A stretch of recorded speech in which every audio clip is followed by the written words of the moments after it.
గజం కేవలం 4,500 రూపాయలతో 165 గజాల భూమి కేవలం 8 లక్షలు మాత్రమే. నమస్కారం, welcome to temple tour with Gitanjali.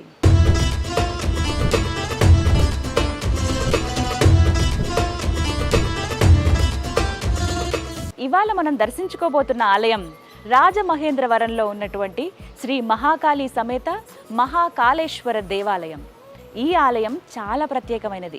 మహాకాళేశ్వరుడు, ఆ మహాకాళి అమ్మవార్లతో పాటుగా ఎన్నో ఉపాలయాలను ఇక్కడ దర్శించుకోవచ్చు. అతి సుందరమైన ఆలయం ఇది. నాతో పాటు మీరు కూడా దర్శనం చేసుకుందరు గానే రండి.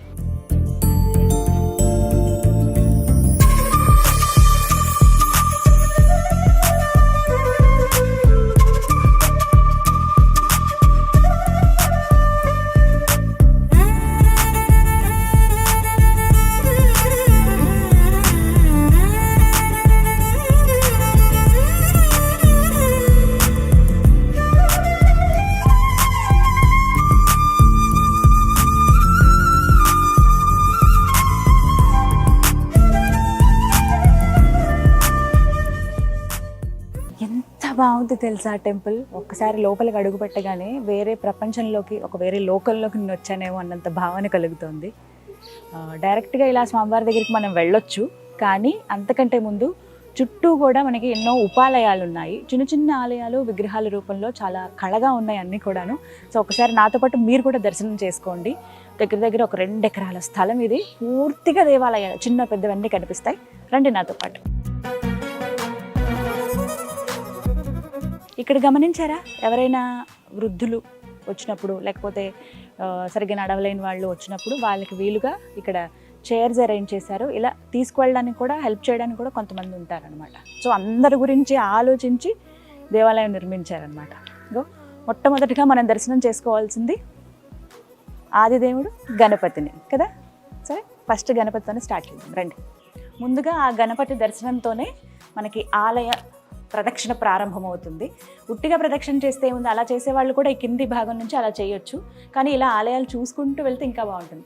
ముందుగా గణపతి, శ్వేతవర్ణంలో గణపతి చాలా ముద్దుగా కనిపిస్తున్నారు. తొండల్లో లడ్డు ఉంది. లడ్డు అంటే ఆయనకి ఎంత ఇష్టమో కదా. వినాయకుడు. ముందుగా ఆ వినాయకుడికి దర్శనం చేసుకుని చక్కగా స్వామివారి దర్శనం కూడా అవ్వాలి. మీ నాన్నగారిది, అమ్మగారిది, మీ అన్నగారిది అని చెప్పి తమ్ముడు గారిది. అలా కొంచెం ముందుకు వస్తే సుబ్రహ్మణ్య స్వామి, కార్తికేయ. ఎంత బాగుందో తెలుసా. నిజంగా ఒక చిన్న పిల్లోడు నుంచుంటే ఎలా ఉంటుంది, అంత కళగా ఉంది మొహం, నవ్వుతూ ఉన్నారు.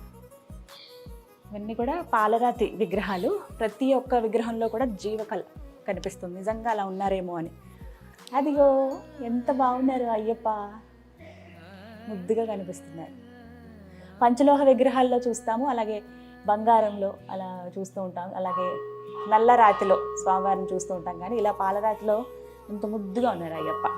ఇలా మనం చకచకా చూసుకుంటూ వెళ్ళిపోవచ్చండి. నాతో పాటు మీరు కూడా దర్శనం చేసుకోండి. ఇగో ఇక్కడ శివపార్వతులు, అలాగే సుబ్రహ్మణ్య స్వామి, వినాయకుడు, అర్ధనారీశ్వరుడు, అర్ధనారీశ్వర రూపం, వీరభద్రుడు, అతి వీరభద్ర, భయంకర వీరభద్ర.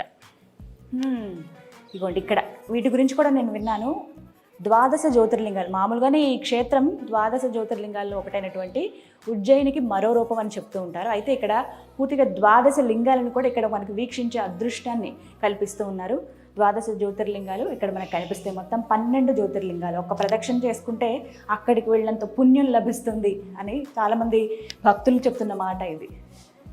డైరెక్ట్గా ఎలాగో అక్కడికి వెళ్ళి చూసే అదృష్టం ఉందో లేదో తెలియదు నాకు. ఇప్పటివరకు 1-2 చూశాను అంతే, అన్నీ చూడలేదు. కానీ హరహర మహాదేవ శంభో శంకర, ఈ రకంగానైనా నీ దర్శన భాగ్యం కలిగింది స్వామి అనుకుని మనసారా తలుచుకుని ముందుకు వెళ్దాం రండి.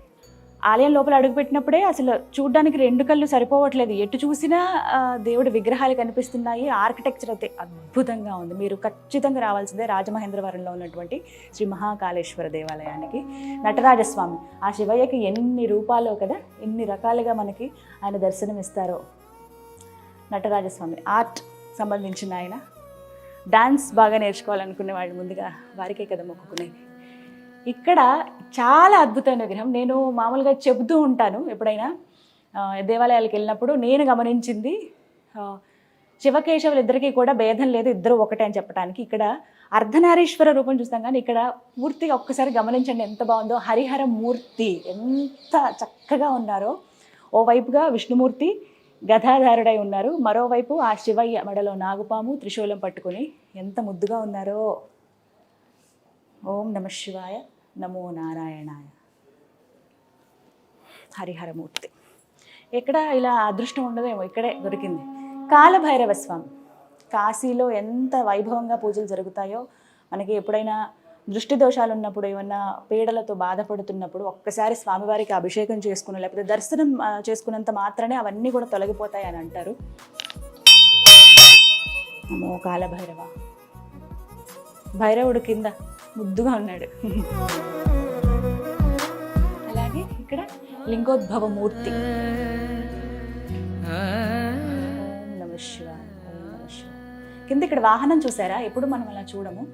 ఇక్కడ వరాహం కనిపిస్తుంది, లింగోద్భవ మూర్తి.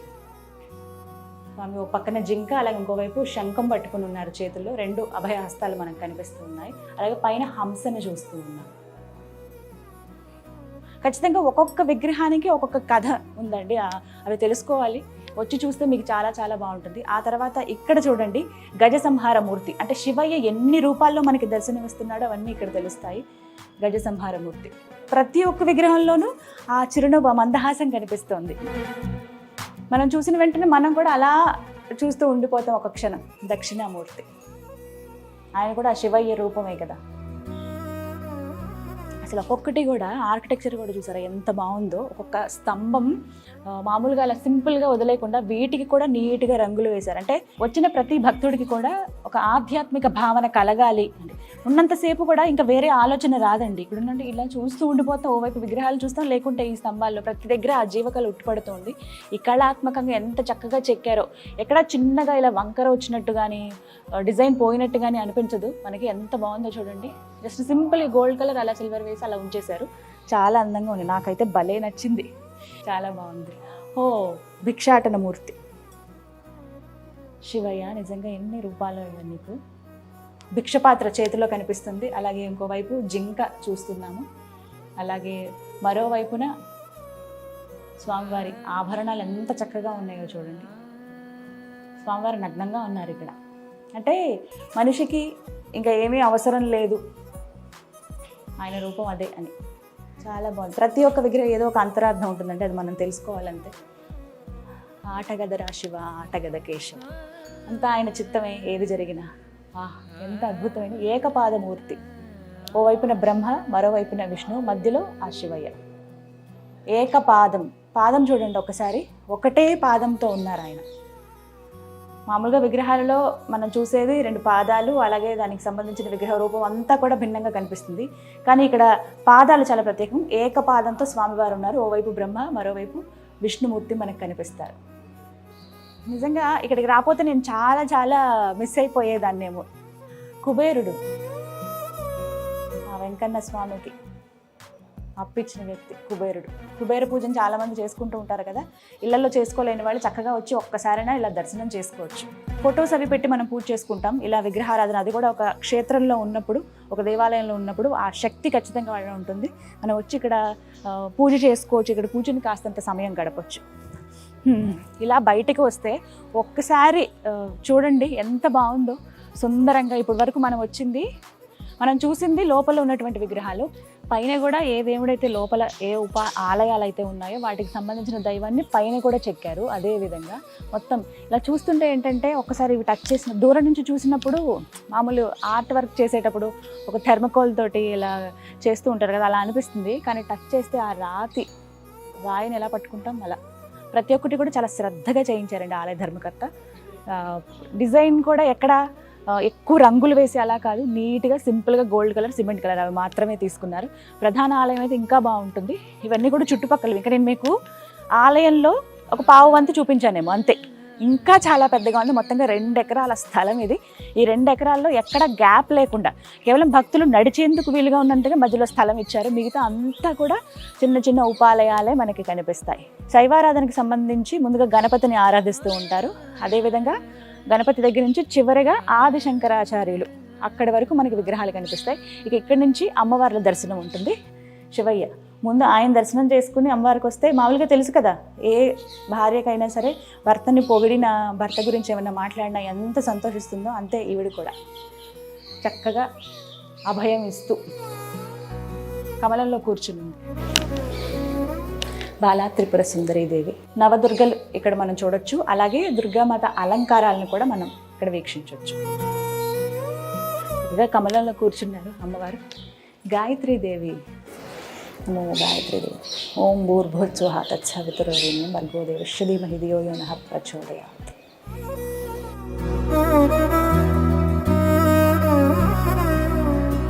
అన్నపూర్ణాదేవి, కాశీ అన్నపూర్ణాదేవి.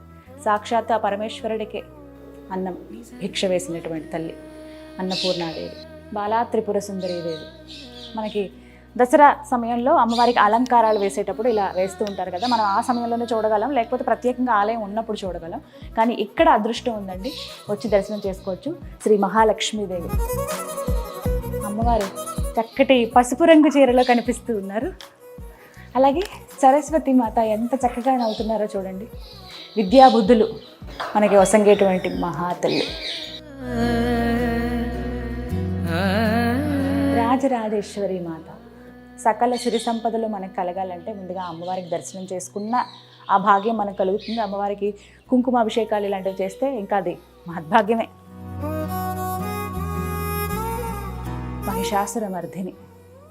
ఆ మహిషుడిని సంహరించి దుష్టుల్ని ఏ విధంగా అయితే ఆమెను సంహరించిందో, ఒక వ్యక్తిని చంపినందుకు ఆమె చాలా చాలా బాధపడుతూ ఉంటుంది. ఆయన కూడా కుమారుడే కదా, అందరూ ఆ తల్లి పిల్లలే కదా. కానీ అక్కడ చెప్పే అంతరార్థం ఏంటి అని అంటే, మనలో కూడా అలాంటివి ఏమన్నా మలినాలు కానీ, చెప్పుకోలేని విషయాలు కానీ, చెడు విషయాలు ఏమైనా ఉంటే అవి కూడా మనంతట మనమే సంహరించుకోవాలి. ఆ తల్లిని దర్శించుకుంటే మనలో ఉన్న చెడు గుణాలు కూడా పోతాయి. ఖచ్చితంగా ప్రతి మనిషిలో మంచి చెడు చూస్తాం కదా, అది మనమే తగ్గించుకోవాలి. శ్రీచక్రం అమ్మా జగన్మాత.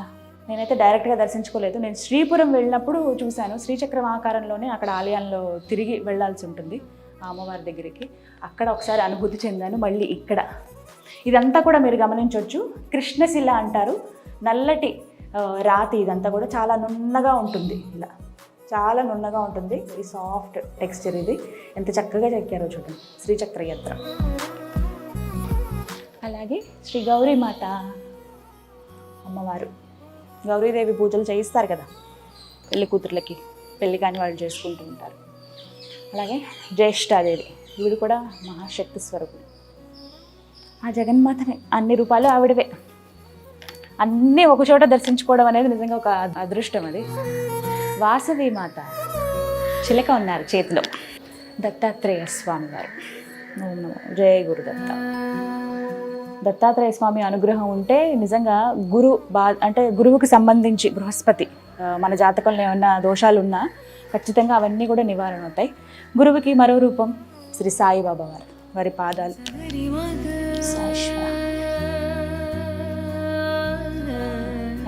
సేమ్ అండి, షిరిడీలో ఎలా అయితే స్వామివారు ఉంటారో అదే విధంగా ఉంది. ఆయన నిజంగా కూర్చున్నప్పుడు ఎలా ఉండేవాళ్ళు, రుద్రాక్ష మాల వేశారు, అలా కూర్చుని ఉన్నారు. మీ బాధలు చెప్పుకో నేను వింటాను అన్నట్టుగా. ఆయన రూపమే చాలా సౌమ్యం, శ్రద్ధ సబూరి, అదే కదా ఆయన చెప్పేది.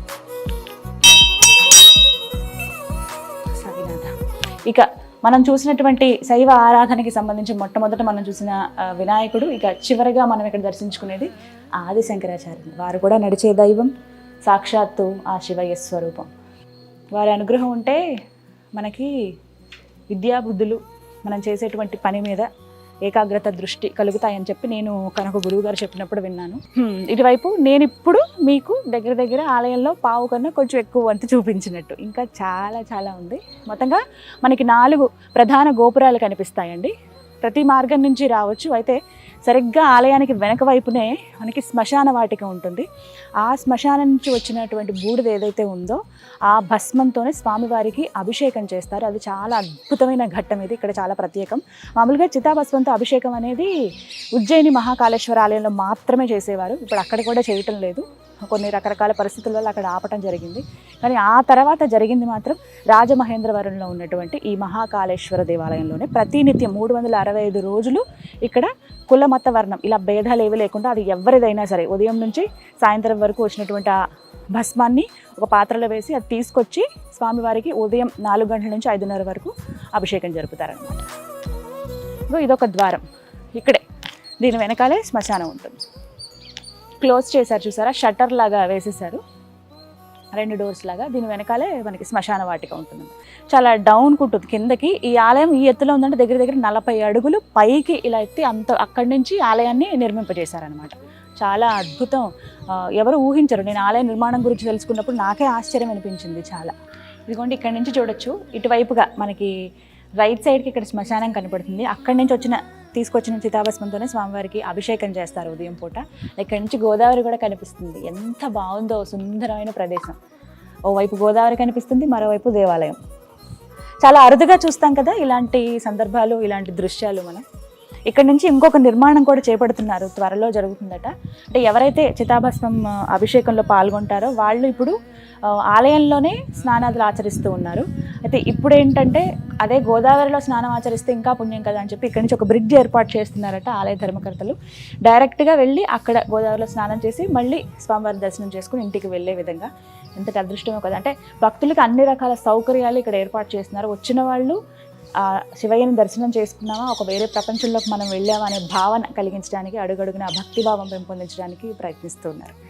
చాలా బాగుంది ఈ ప్లేస్. అయితే నాకు ఇక్కడే ఉండిపోవాలనిపిస్తుంది. కానీ ఆలయం మీకు చాలా తక్కువ చూపించాను, ఇంకా పూర్తిగా ఆలయం చూద్దాము పదండి. ఇక్కడ కలర్ మాత్రం భలే వేశారు, కాంబినేషన్. మొత్తం టెంపుల్ అంతా కూడా మధ్యలో మనకి రంగురంగుల గోపురాలు కనిపిస్తాయి, కానీ చుట్టూతా సిమెంట్ కలర్ అలా గోల్డ్ కలర్ తీసుకున్నారు. ఇక మనం ఇప్పుడు చూడబోతుంది వైష్ణవ ఆరాధనకి సంబంధించి. ముందుగా విశ్వాక్షుడికి పూజ చేస్తారు, అందుకే ప్రధానంగా ఆయన్నే ముందుగా ఉంచారు. వారి దర్శనం తర్వాత మిగతా దేవీ దేవతల దర్శనానికి వెళ్దాం. శ్రీ విశ్వాక్షుడు. మామూలుగా వెంకటేశ్వర స్వామిని మనం నల్లటి శిలలో చూస్తూ ఉంటాం, కానీ ఇక్కడ పాలరాతిలో దర్శనం ఇస్తున్నారు. చాలా అరుదు స్వామివారు అలా కనిపించడం. ప్రతి ఒక్క విగ్రహంలో ఎంత చక్కటి కళ ఉందండి. కళ్ళు కానీ ఆ నవ్వు కానీ ఎంత బాగుంది. ఆ శిలను చెక్కేవాళ్ళు కూడా మనసు పెట్టి చెక్కినట్టున్నారు, అందుకే అంత చక్కగా ఉన్నాయి. రాధాకృష్ణులు ఎంత బాగున్నారు. చక్కటి దేవాలయం, దివ్యమైన అనుభూతి. సీతారాములు ఎంతటి భాగ్యమో కదా ఇది, ఇలా వారందరినీ దర్శించుకోవటం అనేది. సీతారామ లక్ష్మణుడు ఆంజనేయ స్వామి. అలాగే సత్యనారాయణ స్వామి వ్రతాలు ఆచరించేటప్పుడు చక్కగా మనం ఫోటో పెట్టుకొని ఇంట్లో పూజ చేస్తూ ఉంటాం. ఇక్కడ విగ్రహ రూపంలో నిలువుగా స్వామివారు కనిపిస్తూ ఉన్నారు. ఇక్కడ ప్రతి కోణాలు అంటే మనకి కార్నర్స్లో చాలా ప్రత్యేకమైనవి చూస్తున్నాము. ముందుగా మనం శైవారాధనకు సంబంధించి దర్శనాలు చేసుకునేటప్పుడు 12 జ్యోతిర్లింగాలు చూసాం. అలాగే అమ్మవారి వైపు ఇటువైపు వచ్చినప్పుడు శ్రీచక్రం చూసాము. ఇక్కడ ఒక్కసారి ఇలా లోపలికి రండి, ఎంత ప్రత్యేకంగా మనకి ఒకటే విగ్రహానికి 2 ముఖాలలాగా, ఒకవైపున ఒక దేవుడు, మరోవైపున ఇంకొకటి కనిపిస్తాయి. ముందుగా సుదర్శనమూర్తి మనకి దర్శనమిస్తారు. ఈయన సుదర్శనమూర్తి. ఇక ఇటువైపున జ్వాల నరసింహుడు, నరసింహస్వామి. నిజంగా స్వామివారు అలా కూర్చున్నారు, ఆ ఉగ్ర రూపంలో ఉంది. ఆయన రూపం ఉగ్రమే అయినా భక్తులకి, ఆయన్ని ప్రేమించే వాళ్ళకి ఎప్పటికీ ఆయన శాంతమూర్తి. ఎన్ని భుజాలు ఉన్నాయో స్వామికి, ఇంత చక్కగా చెక్కారు ప్రతి ఒక్కటి కూడా. ఆభరణాలు ఉన్నట్టుగా మనకు గోల్డ్ కలర్ అలా కనపడకపోయినా ఎంత నిండుగా కనిపిస్తున్నాయో చూడండి, ప్రతి ఒక్కటి ఉన్నట్టుగా. సూర్యభగవానుడు, నమో ఆదిత్య. ఆయన ప్రత్యక్ష దైవం మా సూర్య భగవానుడు. పాలరాతిలో మామూలుగా అయితే మనం దర్శనం చేసుకోగలమా, చూడగలమా ఆ వెలుగు అదంతా, కానీ ఇక్కడ చక్కగా విగ్రహ రూపంలో మనం చూడొచ్చు. విద్యాలక్ష్మి. ఇక్కడ నుంచి మనం చూడొచ్చు లక్ష్మీదేవుల దర్శనం ఉంటుందండి. అష్టలక్ష్మిల్ని మనం దర్శనం చేసుకోవచ్చు. ముందుగా విద్యాలక్ష్మి, సంతాన లక్ష్మి, బుజ్జి బాలుడిని చేతిలో పెట్టుకుని. చాలామంది సంతానం లేక ఇబ్బంది పడుతున్న వాళ్ళు వచ్చి జస్ట్ ఒక దర్శనమైనా చేసుకుంటారు, ఆ భాగ్యం మాకు కలిగించు తల్లి అంటే. ఇలా చాలా నిదర్శనాలు కూడా ఉన్నాయి ఇక్కడ ఆలయంలో. వచ్చిన వాళ్ళు ఆ మహాకాళేశ్వరుడికి దండం పెట్టుకుని, ఇలా అమ్మవారికి దండం పెట్టుకుంటే మా కోరిక నెరవేరిందండి. చాలామంది భక్తులు చెప్పిన మాట ఇది. మరొక లక్ష్మి, గజలక్ష్మీదేవి. బుజ్జి బుజ్జి ఏనుగులు కనిపిస్తున్నాయి చూడండి కింద, చిన్ని ఏనుగులు. గజలక్ష్మి మాత ఎంత ప్రశాంతంగా ఉందో. మనం ఇంకా వేరే ఆలోచన కూడా రావట్లేదు. అంటే నార్మల్గా ఫోన్ సెల్ ఫోన్ చూస్తామో లేకపోతే ఎక్కడో డైవర్ట్ అవుతాం. ఈ ఆలయానికి వస్తే ఇంకా దేవుళ్ళని దర్శనం చేసుకోవడానికే మనకి సమయం సరిపోతుంది. వచ్చిన కాసేపు అయినా హ్యాపీగా దర్శనం చేసుకుని ప్రశాంతంగా దండం పెట్టుకుని వెళ్ళొచ్చు. నాకు తెలిసి ఒక 2-3 గంటలు పడుతుందేమో అన్నీ మొత్తం డీటెయిల్డ్గా చూస్తే. మీరు స్వయంగా వచ్చి చూస్తే ఇంకా మంచి అనుభూతి కలుగుతుంది. తప్పకుండా రండి. రాజమహేంద్రవరంలో ఉంది దేవాలయం. ఇక ఇప్పుడు ధనలక్ష్మీదేవి. డబ్బులు ఏదైనా మనకు డబ్బులతోనే పని కదా, ఇప్పుడు డబ్బులు ఉండాలి. ఇక్కడ ధాన్యలక్ష్మి అమ్మవారు. ఇక్కడ ఆలయంలో ఇంకొక ప్రత్యేకత అండి, మనం రకరకాల విగ్రహాలను చూస్తున్నాము. కొన్ని అయితే మనం ఎక్కడ చూడనివి కూడా ఉన్నాయి, నేనైతే ఎక్కడ గమనించని విగ్రహాలు కూడా ఉన్నాయి. అలాంటప్పుడు మీకు ఏంటంటే ఆ విగ్రహం గురించి మనకు తెలియదే, అసలు ఎందుకు ఈ అవతారం ఉంది, ఎలా ఉంది అని మనం తెలుసుకోవడానికి మనం ఎలా సెర్చ్ చేస్తాం, సెర్చ్ చేసి ఇంటికి వెళ్ళి మళ్ళీ మర్చిపోతాం అంతా కాదు. అప్పటికప్పుడే అందరి దగ్గర మొబైల్ ఫోన్స్ ఉంటాయి కదా, చక్కగా మన ఫోన్ తీసుకుని ఇక్కడ ఒక QR కోడ్ ఇచ్చారు. ఇది మనం స్కాన్ చేస్తే ఆ అమ్మవారి విగ్రహం ఏదైతే ఉందో లేకపోతే అయ్యవారి విగ్రహం ఏదైతే ఉందో దాని ప్రత్యేకత ఏంటనేది డీటెయిల్డ్గా తెలుసుకోవచ్చు. సో ఈ రోజులో ప్రతి ఒక్కరి దగ్గర ఫోన్స్ ఉంటాయి, చిన్నవాళ్ళ నుంచి పెద్దవాళ్ళ దాకా. సో వెంటనే తెలుసుకోవచ్చు. మీ పిల్లలు ఎవరైనా వచ్చి ఏంటి అని అడిగినా కూడా వాళ్ళకి వివరించవచ్చు. ఆ సదుపాయం అది ఒక సువర్ణ అవకాశం అనేది చెప్పుకోవాలి. మామూలుగా అయితే మనం ఇంటికి వెళ్ళాక మర్చిపోతాం కదా, కానీ ఇక్కడికిక్కడే తెలుసుకోవచ్చు అనమాట ఎప్పటికప్పుడు. అమ్మవారు వీరలక్ష్మీదేవి. ఏదైనా పని చేసి అనుకున్నప్పుడు మనం ధైర్యంగా చేయగలము, కానీ ఎక్కడో కొంచెం తడబడుతున్నాం అన్నప్పుడు అమ్మవారిని దర్శనం చేసుకుంటే చాలా హాయిగా ఉంటుంది. ఆదిలక్ష్మీదేవి ఎర్రటి చీర, ఎంత ముద్దుగా ఉన్నారు అమ్మవారు. చిన్ని ఏనుగు భలే ఉంది. ఆభరణాలు ప్రతి ఒక్కటి కూడా ఎంత కళగా ఉన్నాయో, ప్రతి విగ్రహం చాలా చక్కగా అనిపిస్తున్నాయి. ఇక శ్రీ విజయలక్ష్మీదేవి. మనం అనుకున్న పనులన్నీ సక్సెస్ అవ్వాలి చూసేవాళ్ళకి అని కోరుకుంటున్నాను. హయగ్రీవ, లక్ష్మీ హయగ్రీవ అమ్మవారిని చక్కగా ఒళ్ళో కూర్చోబెట్టుకుని ఉన్నారు. హయగ్రీవ రూపం. లక్ష్మీ నరసింహస్వామి ఫేస్ చూసారా ఎంత చక్కగా ఉందో. మామూలుగా అయితే మనకి ఉగ్ర రూపంలో ఉన్నట్టుగా అలా ఉంటుంది, నవ్వుతున్నట్టుగా. సింహం ఆనందంతో ఉన్నప్పుడు, హ్యాపీగా ఉన్నప్పుడు ఎలా ఉంటుందో అలాగే ఉంది. సింహం ముఖం అచ్చం అలాగే కనిపిస్తుంది కదా, ఆ జూలు అవన్నీ భలే ఉంది. అమ్మవారిని ఒళ్ళో కూర్చోబెట్టుకుని ఉన్నారు. అనంత పద్మనాభస్వామి. బొడ్డు లోపల నుంచి బ్రహ్మ బయటికి కనిపిస్తారు అమ్మవారి పాదాల దగ్గర. ఆ విష్ణుమూర్తి ఎంత చక్కగా ఉన్నారో. అనంత పద్మనాభుడు.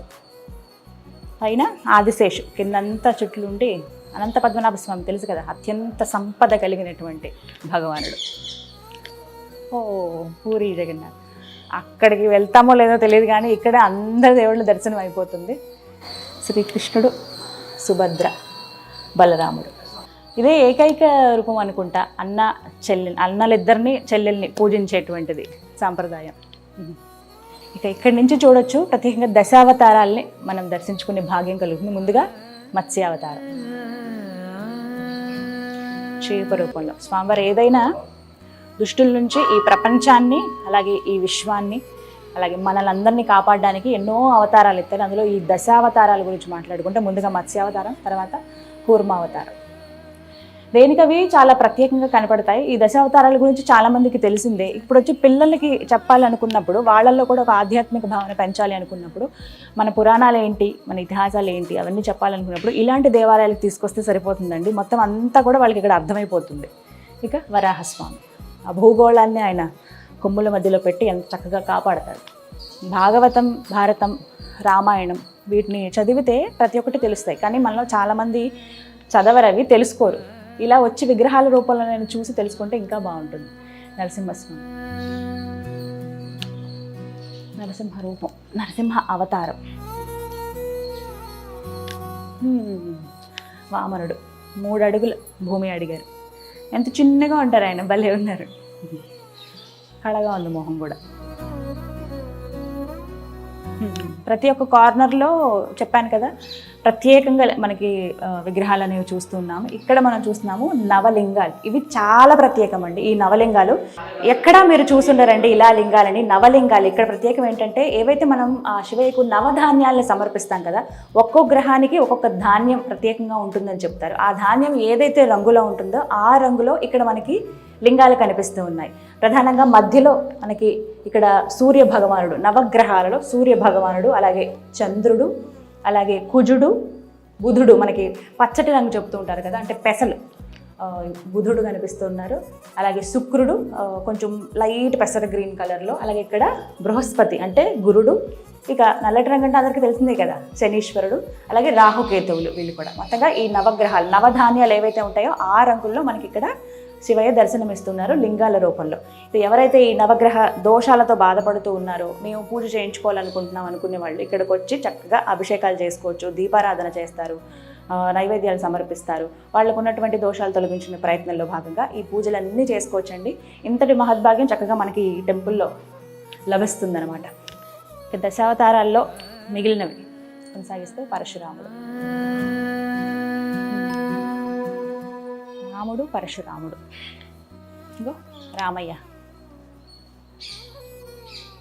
అంతటి అందమో కదా, ఆజానుబాహుడు, అరవింద దళాక్షుడు.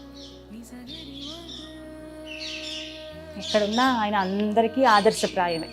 ఏకపత్ని వ్రతుడు, తండ్రి మాటను శిరసావహించిన కృష్ణయ్య. ఎంత బాగున్నారు. మామూలుగా అందం అంటే ఆడవాళ్ళని వర్ణిస్తారు, కానీ కృష్ణయ్య అందం ముందు ఎవరు పనికిరారండి, అంత బాగుంటారు. బుద్ధుడు, ఇది కూడా ఆ స్వామివారి అవతారం లాగానే చూస్తారండి. బుద్ధుడు నిజంగా ఆయనకి జ్ఞానబోధ అవ్వడము, తర్వాత ఆయన మిగతా వాళ్ళందరికీ అది బోధించడం. ఆయన ఇప్పటికీ ఇప్పుడు మీరు గమనిస్తున్నారా, చాలా ఇళ్లల్లో బుద్ధుడి విగ్రహాలు చూస్తున్నాం మనం. అసలు ఆయన ఎప్పుడు అప్పటి నుంచి ఉన్నప్పటికీ మిగతా వేరే విగ్రహాలు అవి ఇవి చూసేవాళ్ళం, కానీ ఈ రోజుల్లో ఒక ఇంట్లో జస్ట్ ఒక వాల్ పేపర్ లాగైనా సరే కనీసం బుద్ధుడిని పెట్టుకుంటున్నారు. ఎందుకంటే ప్రశాంతత, ఏకాగ్రత కలుగుతాయనే ఉద్దేశంతో. ఇక బద్రీనాథుడు, అక్కడి దాకా వెళ్ళగలమో లేదో కానీ ఇక్కడే అన్ని దర్శనాలు అయిపోతున్నాయి. స్వామి అంత చక్కగా కూర్చున్నారు, అభయహస్తం. వచ్చినట్టు మొక్కుకో, నీ బాధలు ఏమైనా ఉంటే చెప్పు, నేను తీరుస్తాను అన్నట్టుగా. ఇక ఇక్కడ మనం ఉపాలయాలు దర్శించుకున్న భాగంగా శ్రీ రామానుజాచార్యులు, కమండలాలు, రుద్రాక్షమాల, ఎంత బాగున్నారో. కమండలాలు అలాగే మాలని ధరించారు, చేతిలో ఒక కర్ర, ఎంత బాగుందో. ఇవి నేను చరిత్ర గురించి చూసినప్పుడు కొన్ని సినిమాల ద్వారా తెలుసుకున్నాను వీళ్ళు ఎంతటి మహత్పురుషులో అని చెప్పి. మీరు ఇందాక గమనించే ఉంటారు, మొట్టమొదట వినాయకుడితో ప్రారంభిస్తే గనక శివతత్వాన్ని బోధించిన ఆది శంకరాచార్యులు మనకు అక్కడ ఆ చివరగా మనం వారిని దర్శనం చేసుకుని పక్కకు వస్తాము. ఇక్కడ ఏంటంటే విశ్వాక్షుడిని దర్శనం చేసుకుంటాం ముందుగా, మనకి విష్ణుతత్వాన్ని బోధించినట్టుగా. ఆ తర్వాత చివరగా మనం దర్శనం చేసుకునేది రామానుజాచార్యుల్ని. అంటే రెండు తత్వాల్ని బోధించింది. ఎవరు ఎన్ని చెప్పినా శివకేశవులు ఇద్దరూ ఒకటే, కానీ ఎవరి రూపం వాళ్ళది, ఎవరి భక్తులు వాళ్ళకు ఉన్నారు. వారు చెప్పేది ఒకటే, మనుషులంతా ఒకటే, మనం చేసే పని మంచిగా ఉండాలి, అది తిరిగి మనకు వస్తుంది. అదే వాళ్ళు వివరించారు. పరుల పట్ల కూడా మనం అంతే విధంగా ఉండాలి మంచిగా అనేది వాళ్ళ బోధన. ఇలాంటి ప్లేసెస్కి వస్తే చాలా విషయాలు తెలుసుకుంటాం. ఏంటో ఈ ఆలయం నిర్మించి 2 సంవత్సరాలు అవుతున్నా ఇప్పుడే కట్టారేమో అన్నంత బాగుందండి. ఎంత చక్కగా మెయింటైన్ చేస్తున్నారో తెలుసా. ప్రతి ఒక్కటి ఆ మెయింటెనెన్స్ కానీ, ఉన్న భక్తులు కానీ, కూర్చోడానికి కూడా అనువైన ప్రాంతం ఇది. చాలా రిలాక్స్డ్గా హాయిగా అనిపిస్తుంది. కాసేపు ఇక్కడ బయటే కూర్చోవాలని ఉంది, కానీ బయట కూర్చుంటే ఎలా, లోపలికి వెళ్ళాలి కదా దర్శనానికి. ఇదిగోండి ఇప్పుడు మీరు చూస్తున్నది ప్రధాన ఆలయం. గోపురం చూసారా ఎంత బాగుందో. అలాగే ధ్వజస్తంభం కూడా మనకి గోల్డ్ కలర్లో ఇంకా వీటిలో కలిసిపోయింది. జస్ట్ సైడ్ నుంచి చూస్తే తెలుస్తుంది. ప్రధాన గోపురం ముందుగా ఉంటుంది మనకి. ఇంకా నెక్స్ట్ 2 పెద్ద గజరాజులతోటి స్వాగతం పలుకుతున్నట్టుగా మనకు కనిపిస్తుంది. స్వామివారిని దర్శించుకోవడానికి 4 గోపురాలు ఉన్నాయి.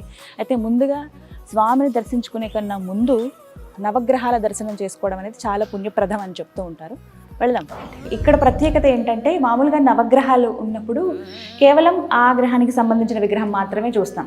శనిగ్రహం, సూర్యభగవానుడు, చంద్రుడు, రాహుకేతువులు, బుధుడు, శుక్రుడు, గురుడు, కుజుడు, ఇలా ఇవి మాత్రమే చూస్తాం. కానీ ఇక్కడ స్పెషాలిటీ ఏంటో తెలుసా? ఒక్కసారి ఇక్కడ గమనించండి. ఇక్కడ ఉన్నది కుజుడు అనుకోండి. కుజుడు అలాగే వారి భార్య అలాగే వారి వాహనం మొత్తం అన్నీ కలిపి ఉంటాయి అన్నమాట.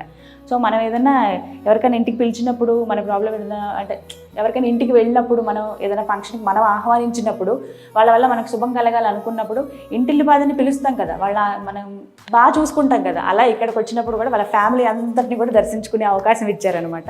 చాలా బాగుంది. నాకు తెలిసి ఇలా దేవాలయాల్లో ఎక్కడ నేనైతే చూడలేదండి. ఫర్ ద ఫస్ట్ టైం నేను చూస్తూ ఉన్నాను. మనకి రాజమండ్రిలో ఉన్నటువంటి శ్రీ మహాకాళేశ్వర దేవాలయంలో ఇలా నవగ్రహాలు వారి భార్య అలాగే వాహనంతో సహా ఉంటాయి. ఇగో శనీశ్వరులు, నువ్వులతో అభిషేకం, దీపాలు వెలిగించారు చక్కగా. చక్కగా నవగ్రహాల దర్శనం కూడా అయిపోయింది. ఇక నాకు ఎప్పుడెప్పుడా అని నేను మీరందరూ వెయిట్ చేస్తున్న దేవాలయంలోకి, ప్రధాన ఆలయంలోకి వెళ్ళిపోదాం.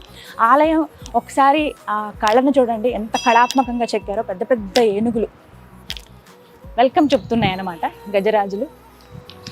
ఇంత ఉన్నాం మనం వాటి ముందు కదా, చిన్నగా ఎంత పెద్ద పెద్ద ఏనుగులు. చాలా చక్కగా, అంటే ముందు అటువంటి ఆలోచన ఉండాలి. ఆలయ ధర్మకర్తకి ఒకటే ఆలోచించారు, వచ్చిన వాళ్ళకి ఆధ్యాత్మిక భావన కలగాలి అనే ఉద్దేశంతో ఇది చక్కగా చెక్కారు. స్వాగతం పలుకుతున్నట్టుగా దండలు పట్టుకుని ఉన్నాయి. సో ఇక్కడి నుంచి మామూలుగానే ఇందాక మీరు చూసుంటారు గోదావరి ఎంత లోతుగా ఉందో, అక్కడి నుంచి పైకి 40 అడుగులు ఎత్తులో ఇలా రోడ్డుకి సమానంగా ఉండడానికి ఇలా ఆలయాన్ని నిర్మించారు. ఇంకా కొంచెం పైకెక్కి మనం లోపల ప్రధాన ఆలయంలోకి వెళ్ళొచ్చు అనమాట. ఇంకా మిమ్మల్ని ప్రధాన ఆలయంలోకి తీసుకువెళ్లే ముందు మరో ఆకర్షణీయంగా నాకు శివయ్య కనిపించారు, ప్రత్యేకంగా కూడా కనిపించారు. నార్మల్గా ఒక్కసారి మీరు చూడండి, మీకు ఏమర్థమైందో. శివయ్యని చూడగానే నాగాభరణుడు అంటారు కదా, నాగపాము మెళ్ళలో కనిపిస్తుంది. కానీ ఇక్కడ శివయ్యకి మొత్తంగా 9 నాగుపాములు కనిపిస్తాయి. కాదు, 9 పాములు ఆ మొత్తం ఆయన ఒంటి మీద తిరుగుతున్నట్టుగా కనపడతాయి. ఒక్కసారి ఆపాదమస్తకం చూడండి, కాళ్ళ దగ్గర నుంచి చూసుకుంటే ఆయన పాదుకలు ఎంత చక్కగా ఉన్నాయో, స్వామివారి పాదాలు. ఇగో ఇక్కడ నుంచి ఇక్కడ ఒకటి పాము కనిపిస్తుంది మనకి, నాగుపాము. ఇగో ఇక్కడ ఒక పాము, అలాగే కమండలం చుట్టుకుని మరొక సర్పం కనిపిస్తోంది. అలాగే త్రిశూలానికి చుట్టుకుని మరొక సర్పం. ఇక్కడ మొత్తం 4 కదా. కొంచెం మెడలో ఇంకా ప్రధానంగా మనకి కనపడతారు ఆ నాగేశ్వరుడు, నాగుపాము. అలాగే ఆ ఉన్న నాగుపాము చుట్టుకుని ఇంకొక పాము ఉంది. అలాగే శిరస్సు పైన 2 కనిపిస్తాయి మనకి, ఆ గంగమ్మ తల్లి వైపు వెళ్తుంది ఒకటి, చంద్రుడి పైన ఒకటి. అలాగే త్రిశూలానికి చుట్టుకుని పైన, త్రిశూలానికి ఆ కమండలానికి చుట్టుకుని ఇంకొకటి. మొత్తంగా 9 పాములు. నాగలోకంలో ప్రత్యేకించి మనం 9 పాములకు మనం పూజలు చేస్తాం. ఆ 9 పాములు ఇక్కడ మనకు కనిపిస్తాయి. అలాగే ఇరువైపుల స్వామివారికి ఇక్కడ ఈ విగ్రహం ప్రత్యేకత ఏంటంటే మొత్తం అన్ని నాగపాములు చుట్టుకుని ఉండడం. అండ్ దాంతోపాటుగా మొత్తం ఇది కింద నుంచి చూసుకుంటే 18 అడుగుల శివయ్య. ఓన్లీ శివయ్యని తీసుకుంటే కనుక 14 అడుగులు. ఇది కూడా ఏకశిల, ఎక్కడో 2 అంటే అవి ఇవి మనం అతికించినట్టుగా ఇలా కాదు, ఏకశిలనే ఈ విధంగా చెక్కారనమాట. ఎంత బాగుందో చూడండి. ఇందులోనే త్రిశూలం కూడా వచ్చింది. ఇలా ముట్టుకుంటేనే ఆ వైబ్రేషన్ తెలుస్తోంది. ప్రతి చోట అణువున ఆ స్వామివారు ఉన్నారని చెప్పి. 14 అడుగుల శివయ్య, మొత్తంగా వీటితో కలిపి 18 అడుగులు. చక్కగా నవ్వుతూ ఉన్నారు. ఈ పాలరాతివి నిజంగా భలే కళ ఉంటాయి. అంటే అది చెక్కే వాళ్ళ ఇది కూడా ఉంటుంది. చెక్కేటప్పుడు ఆ స్వామివారిని తలుచుకుంటే ఖచ్చితంగా ఆయన ఆ శక్తి వాళ్ళల్లో ఇస్తాడు. అందుకే ఆ మూర్తిలో కూడా మనకు ఆ కళ అనేది కనిపిస్తుంది. ఇరువైపుల నందుల మీద కూడా మనం ఇక్కడ సర్పాలను చూడొచ్చు. ఇగో ఇక్కడ ఇలా కూడా ఎంత బాగున్నాయో. స్వామివారి సేవకే కదా, ఆయన ఎప్పుడు పిలుస్తాడా సిద్ధంగా ఉంటాయి. భలే ఉన్నాయి. ఇంత సుందరమైన ఆలయం నిర్మించింది ఎవరో తెలుసా అండి? ఈ ఆలయ ధర్మకర్త పట్టపగలు వెంకట్రావు గారు. ఆయన ఒక కాటి కాపరి. వారి గురించి చాలా మందికి తెలిసిందే. ఆయన లిమ్కా బుక్ ఆఫ్ అవార్డు గ్రహీత కూడా. ప్రత్యేకించి రాజమండ్రిలో ఆయన 2 శ్మశాన వాటికల్ని నిర్మించారు. ఆ శ్మశాన వాటికల్లో ఏవైతే కాష్టం ఉంటుందో వాటి నుంచి వచ్చిన చితాభస్మంతో స్వామివారికి ఇక్కడ అభిషేకం కూడా చేస్తూ ఉంటారు. అదే ఆయన మహాకాళేశ్వరి వెళ్ళి, అంటే ఉజ్జయిని వెళ్ళి మహాకాళేశ్వరికి ఏ విధంగా అయితే అభిషేకం జరుగుతుందో అది చూసి తెలుసుకుని ఈ విధంగా ఇక్కడ కూడా జరగాలనే ఒక సంకల్పంతో ఇలా ప్రారంభించారు. ముందు ఆయన అనుకున్నది చాలా సింపుల్గా గుడి కడదామని, కానీ ఇంత పెద్దగా ఆ శివయ్య ఆయనలో పూని ఇంత చక్కగా ఆలయాన్ని నిర్మింపజేసుకున్నారు. చాలా సుందరమైన ఆలయం ఇది. అందులో చాలామంది అంటూ ఉంటారు, అసలు చూడగానే అనిపిస్తుంది ఇంత ఆలయానికి ఎంత ఖర్చు అయి ఉంటుందో అని. కానీ ఈ మాట కేవలం ఆ శివయ్యకి వెంకట్రావు గారికి వారిద్దరికి మాత్రమే తెలుసు. ఎప్పుడు ఆ విషయం బయటికి రాదు. ఎంత ఖర్చు అయినా కానీ ఇక్కడ ప్రతి చోట అణువున ఆ దైవత్వం మనం చూస్తున్నాం. మన భక్తులుగా మనకు కావాల్సింది అదే కదా. ఇక ఎప్పుడెప్పుడా అనుకుంటున్న ఆ స్వామివారి దర్శనానికి వెళ్ళిపోతున్నాము. ప్రధాన ఆలయంలోకి అడుగు పెట్టబోతున్నాము. ఓం నమః శివాయ, ఓం నమః శివాయ. ఎంత బాగుందండి ఆర్కిటెక్చర్, ఎంత చక్కగా అసలు ఈ స్తంభాలను ఏర్పాటు చేశారు, ఎంత చక్కగా చెక్కారు. ఇక్కడ మనకి కాస్త వేరే రంగు, గోధుమ రంగులో కనిపిస్తుంది ధ్వజస్తంభం. శివయ్య ఎక్కడ పాడవకుండా పైన గ్లాస్ తోటి కవర్ చేశారు చూడండి. ఈ ధ్వజస్తంభంలో మొత్తం అంతా కూడా మనకి ఇక్కడ పంచలోహంతో ఆ తాపడంతో మొత్తం కవర్ చేసేసారు. రాతితో ఉంటాయి, తర్వాత వాటిని పైన ఇలా తాపడం చేస్తారు కదా మనకి పంచలోహంతో, అలాగే ఇక్కడ చేశారు. దీనిపైన కూడా డిజైన్ మనం చూడొచ్చు. ఇక్కడ చూడండి, వినాయకుడు ఒకవైపు నందీశ్వరుడు, అలాగే మళ్ళీ వైపు త్రిశూలం మనకు కనిపిస్తున్నాయి. ఇంకొక వైపు నంది. రెండు వైపులా మనకి నందీశ్వరుడు కనిపిస్తారు, అలాగే ముందు భాగంలో వినాయకుడు, ఆ వెనుక భాగంలో త్రిశూలం మనకి కనబడుతుంది. ఇక్కడ నుంచి ఇక్కడ ఏంటంటే మనకి ప్రధాన ఆలయంలోకి వెళ్ళడానికి 4 ప్రధాన గోపురాలు ఉంటాయి. 4 వైపుల నుంచి మనం ఎటు చూసినా స్వామివారు ఏకరూపంలో మనకు కనిపిస్తారు. ఎటు నుంచి చూసినా ఒకటే లింగరూపం, అదే కదా, ఆది అంతం అనేది ఉండదు. ఎక్కడ స్టార్టింగ్ ఇక్కడ ఎండింగ్ అనేది ఆ లింగరూపంలో మనం చూడడం. అయితే ఇక్కడ ప్రత్యేకత ఏంటంటే స్వామివారు గోదావరి వైపుగా చూస్తారనమాట. ఉత్తరముఖంగా చూస్తూ మనకి ఇక్కడ కనిపిస్తారు. ఎందుకంటే స్వామి చూపు అనేది ఇలా జనసంచారం వాటి మీద అలా పడకూడదు. అసలు అలాంటి ప్లేస్లో మనకి కాపురాలు ఉండడం కానీ ఇల్లులు ఉండడం కానీ అవేవి ఉండవు కదా. అలాగే ఇక్కడ కూడా అదే ఫాలో అవుతూ ఉన్నారు. గోదావరి వైపుగా స్వామివారు చూస్తూ ఉంటారు. ఆ పక్కకే మనకి శ్మశానం ఉంటుంది. ఇక్కడ డైరెక్ట్గా తలుపులు ఇలా ఓపెన్ చేస్తే స్వామివారి ఆ గోదావరి వైపు అంటే పారే నది వైపు స్వామివారి చూపు ఉండే విధంగా ఆలయాలు నిర్మిస్తారు. ఇది అందరికీ తెలిసిన విషయమే కదా. చాలామంది నేను గమనించాను, ముందుగా శివయ్య దగ్గరికి వెళ్లే ముందు నందీశ్వరుడు చెవిలో ఏదో చెప్పి లోపలికి వెళుతూ ఉంటారు. నాకు తెలిసి మేబీ అది పర్మిషన్ అనుకుంటా. మేము స్వామివారి దగ్గరికి వెళుతున్నాము అని ముందుగా ఆయన ఆజ్ఞ తీసుకుని మనం వెళ్ళాలి. ఆయన యాక్సెప్ట్ చేస్తే ఇంకా మన స్వామివారి దర్శనానికి వెళ్ళిపోయినట్టే. ఎందుకంటే ఆయన ఎప్పుడూ స్వామివారి సేవలో తరిస్తూ ఉంటారు. మనం ఎన్ని చోట్ల చూడలేదు. రీసెంట్గా నేను బెంగళూరు వెళ్ళినప్పుడు కూడా చూశాను, దొడ్డ బసవన్న, పెద్ద బసవన్నను చూశాను. ఇక్కడ కూడా మనకి కృష్ణశిలలో మనకి బసవన్నలు కనిపిస్తారు. దగ్గర దగ్గర 4 నందులు, మొత్తం చుట్టూరు కూడా 4 ద్వారాల చుట్టూ 4 నందులు మనకు కనిపిస్తాయి. ఒక్కసారి ఎంత చక్కగా చెక్కారో చూడండి. ప్రతిదీ కాళ్ళ దగ్గర ఇది కానీ నిజంగా ఒక నంది వచ్చి అలా కూర్చుని ఉంటే స్వామివారి ముందు ఎలా ఉంటుందో అలాగే ఉంది. మువ్వలతోటి ఎంత బాగుందో, చాలా చక్కగా అనిపిస్తుంది. దర్శనం చేసుకునేటప్పుడు కూడా ఇలా కొమ్ముల మధ్యలోంచి దర్శనం చేసుకుంటారు. అది ఇంకా మహద్భాగ్యంగా చెప్తారు. ఒకసారి ఆ ప్రయత్నం చేద్దాం.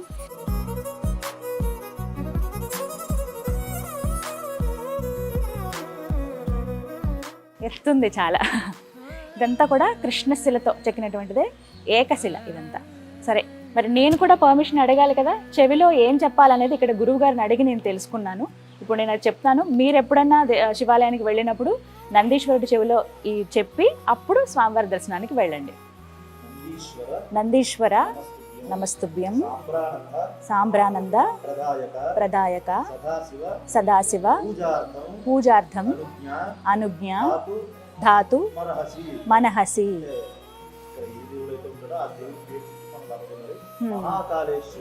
మహాకాళేశ్వర పూజార్థం అనుజ్ఞ ధాతు మనహసి. ఇగో ఇదే, మీరు చక్కగా వీడియోని ఒక్కసారి మళ్ళీ బ్యాక్ చేసి చూసుకుంటే మీరు అంతా రాసుకోండి, అది కంఠస్థ పెట్టండి. నాకు ఇప్పుడు గురువుగారు చెప్తుంటే నేను అలా చెప్పాను. మీరైతే చెప్పుకుని ఆయన ఆజ్ఞ తీసుకుని శివయ్య దగ్గరికి వెళ్ళండి. ఖచ్చితంగా ప్రశాంతంగా ఉంటుంది ముందు. అలాగే ఆ శివయ్యని డైరెక్ట్గా చూస్తే ఇంకా అంతకంటే భాగ్యమా. హర హర హర హర మహాదేవ శంభో శంకర.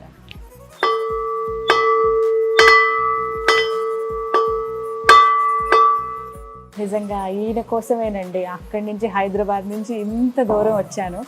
నిజంగా చూడడానికి 2 కళ్ళు సరిపోవట్లేదు. ఇంత పెద్ద శివలింగం అంటే చాలా అద్భుతంగా అలా స్వామివారిని చూస్తూ ఉండిపోవాలని అనిపించింది నాకు.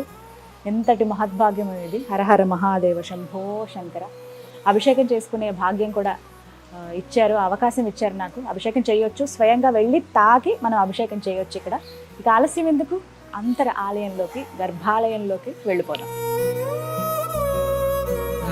లోపలికి వచ్చేసాను. స్వయంగా మన చేతులతో అభిషేకం చేసుకునే అవకాశం ఉంటుంది ఇక్కడ. చాలా అరుదుగా ఉంటుంది శివాలయాల్లో. అలా కేవలం పురుషుల్ని మాత్రమే అనుమతిస్తారు. అయితే ఇక్కడ కూడా కొన్ని నియమాలు ఉన్నాయి. చితాభస్మంతో ఏదైతే అభిషేకం చేస్తారో అక్కడ కేవలం పురుషులకు మాత్రమే లోపలికి అనుమతి ఉంటుందో అభిషేకం చేయడానికి. మిగతా సమయంలో మహిళలు పురుషులు అందరూ రావచ్చు, చిన్న పెద్ద అందరూ వచ్చి దర్శనం చేసుకోవచ్చు, స్వయంగా వాళ్ళే అభిషేకం చేసుకోవచ్చు. ఎంత పెద్ద లింగమో చూడండి. మొత్తంగా 9 అడుగుల శివయ్య మనకి ఇక్కడ కనిపిస్తున్నారు. శివలింగం భూమి లోపలికి మనకి 3 అడుగులు ఉంటుంది, పానవట్టం ఒక 3 అడుగులు, అలాగే ఆ లింగ రూపం మరొక 3 అడుగులు. చాలా నిండుగా కనిపిస్తున్నారు స్వామివారు. ఇప్పుడంటే అభిషేకం జరిగింది, అలాగే పైనుంచి ఆ ధార అనేది మనం చూస్తున్నాం కదా. ఇప్పుడు ఆ నీళ్ళు అలా పడుతున్నాయి కాబట్టి సింపుల్గా కనిపిస్తున్నారు ఆయన. కానీ నిండుగా అలంకారం చేసినప్పుడు, పూలతో అలంకరించినప్పుడు నిజంగా ఒళ్ళు జలతరిస్తుందండి. మనం నిజంగా ఆ స్వామిని దగ్గర నుంచి చూస్తున్నాం అన్న భావన ఉంటుంది. కానీ ఆయన ఎంత సింపుల్గా ఉంటారో అందరికీ తెలిసిందే కదా. కేవలం ఒక నీటి చుక్కతో అభిషేకం చేస్తే చాలు, ఆయన తరించిపోతాడు. ఎక్కువ ఆభరణాలు ఇవన్నీ ఏం అవసరం లేదు ఆ శివయ్యకి. మనం మనస్ఫూర్తిగా దండం పెట్టుకుంటే చాలు. అందుకని నేను ఇప్పుడు అభిషేకం చేస్తాను. ఇక్కడ పురోహితులు, ప్రధాన అర్చకులు ఆదిత్య శర్మ గారు, అలాగే మొత్తంగా 5గురు అర్చకత్వం వహిస్తూ ఉంటారు. వీళ్ళే ఇక్కడ వివిధ పూజాది కార్యక్రమాలు చేస్తూ ఉంటారనమాట. సో అందరూ కూడా ఇక్కడ ప్రధాన ఆలయంలో ఉన్నారు. ఒకసారి మనం కూడా మాట్లాడదాం. నమస్కారం గురువు గారు. స్వయంగా భక్తులే అభిషేకం చేసుకోవచ్చు కదండి? సరే, స్త్రీలు, పిల్లలు, పెద్దలు అందరూ కూడా వాళ్ళ చేతులతో వాళ్ళే స్వయంగా వాళ్ళు ఏ ద్రవ్యం అయితే తెచ్చుకుంటారో, పాలు, పెరుగు, తేనె, నెయ్యి, పంచదార, పంచామృతాలు కానీ, పళ్ళ రసాలు కానీ, చెరుకు కానీ, ఏ ద్రవ్యం తెచ్చుకుంటే ఆ ద్రవ్యంతో వాళ్ళందరూ వాళ్ళే అభిషేకం చేసుకోవచ్చు. చేయొచ్చా అండి నేను? తప్పకుండా. ఓం శ్రీ గురుభ్యో నమః. శ్రీ మహాగణాధిపతయే నమః. ఓం నమో భగవతే రుద్రాయ. ఓం నమస్తే రుద్రమణ్యవ ఉతోత ఇషవే నమః. నమస్తే హస్తుధన్వనే బాహుభ్యాముతే నమః. యాత ఇష శివతమా శివం భూవతే తనుః.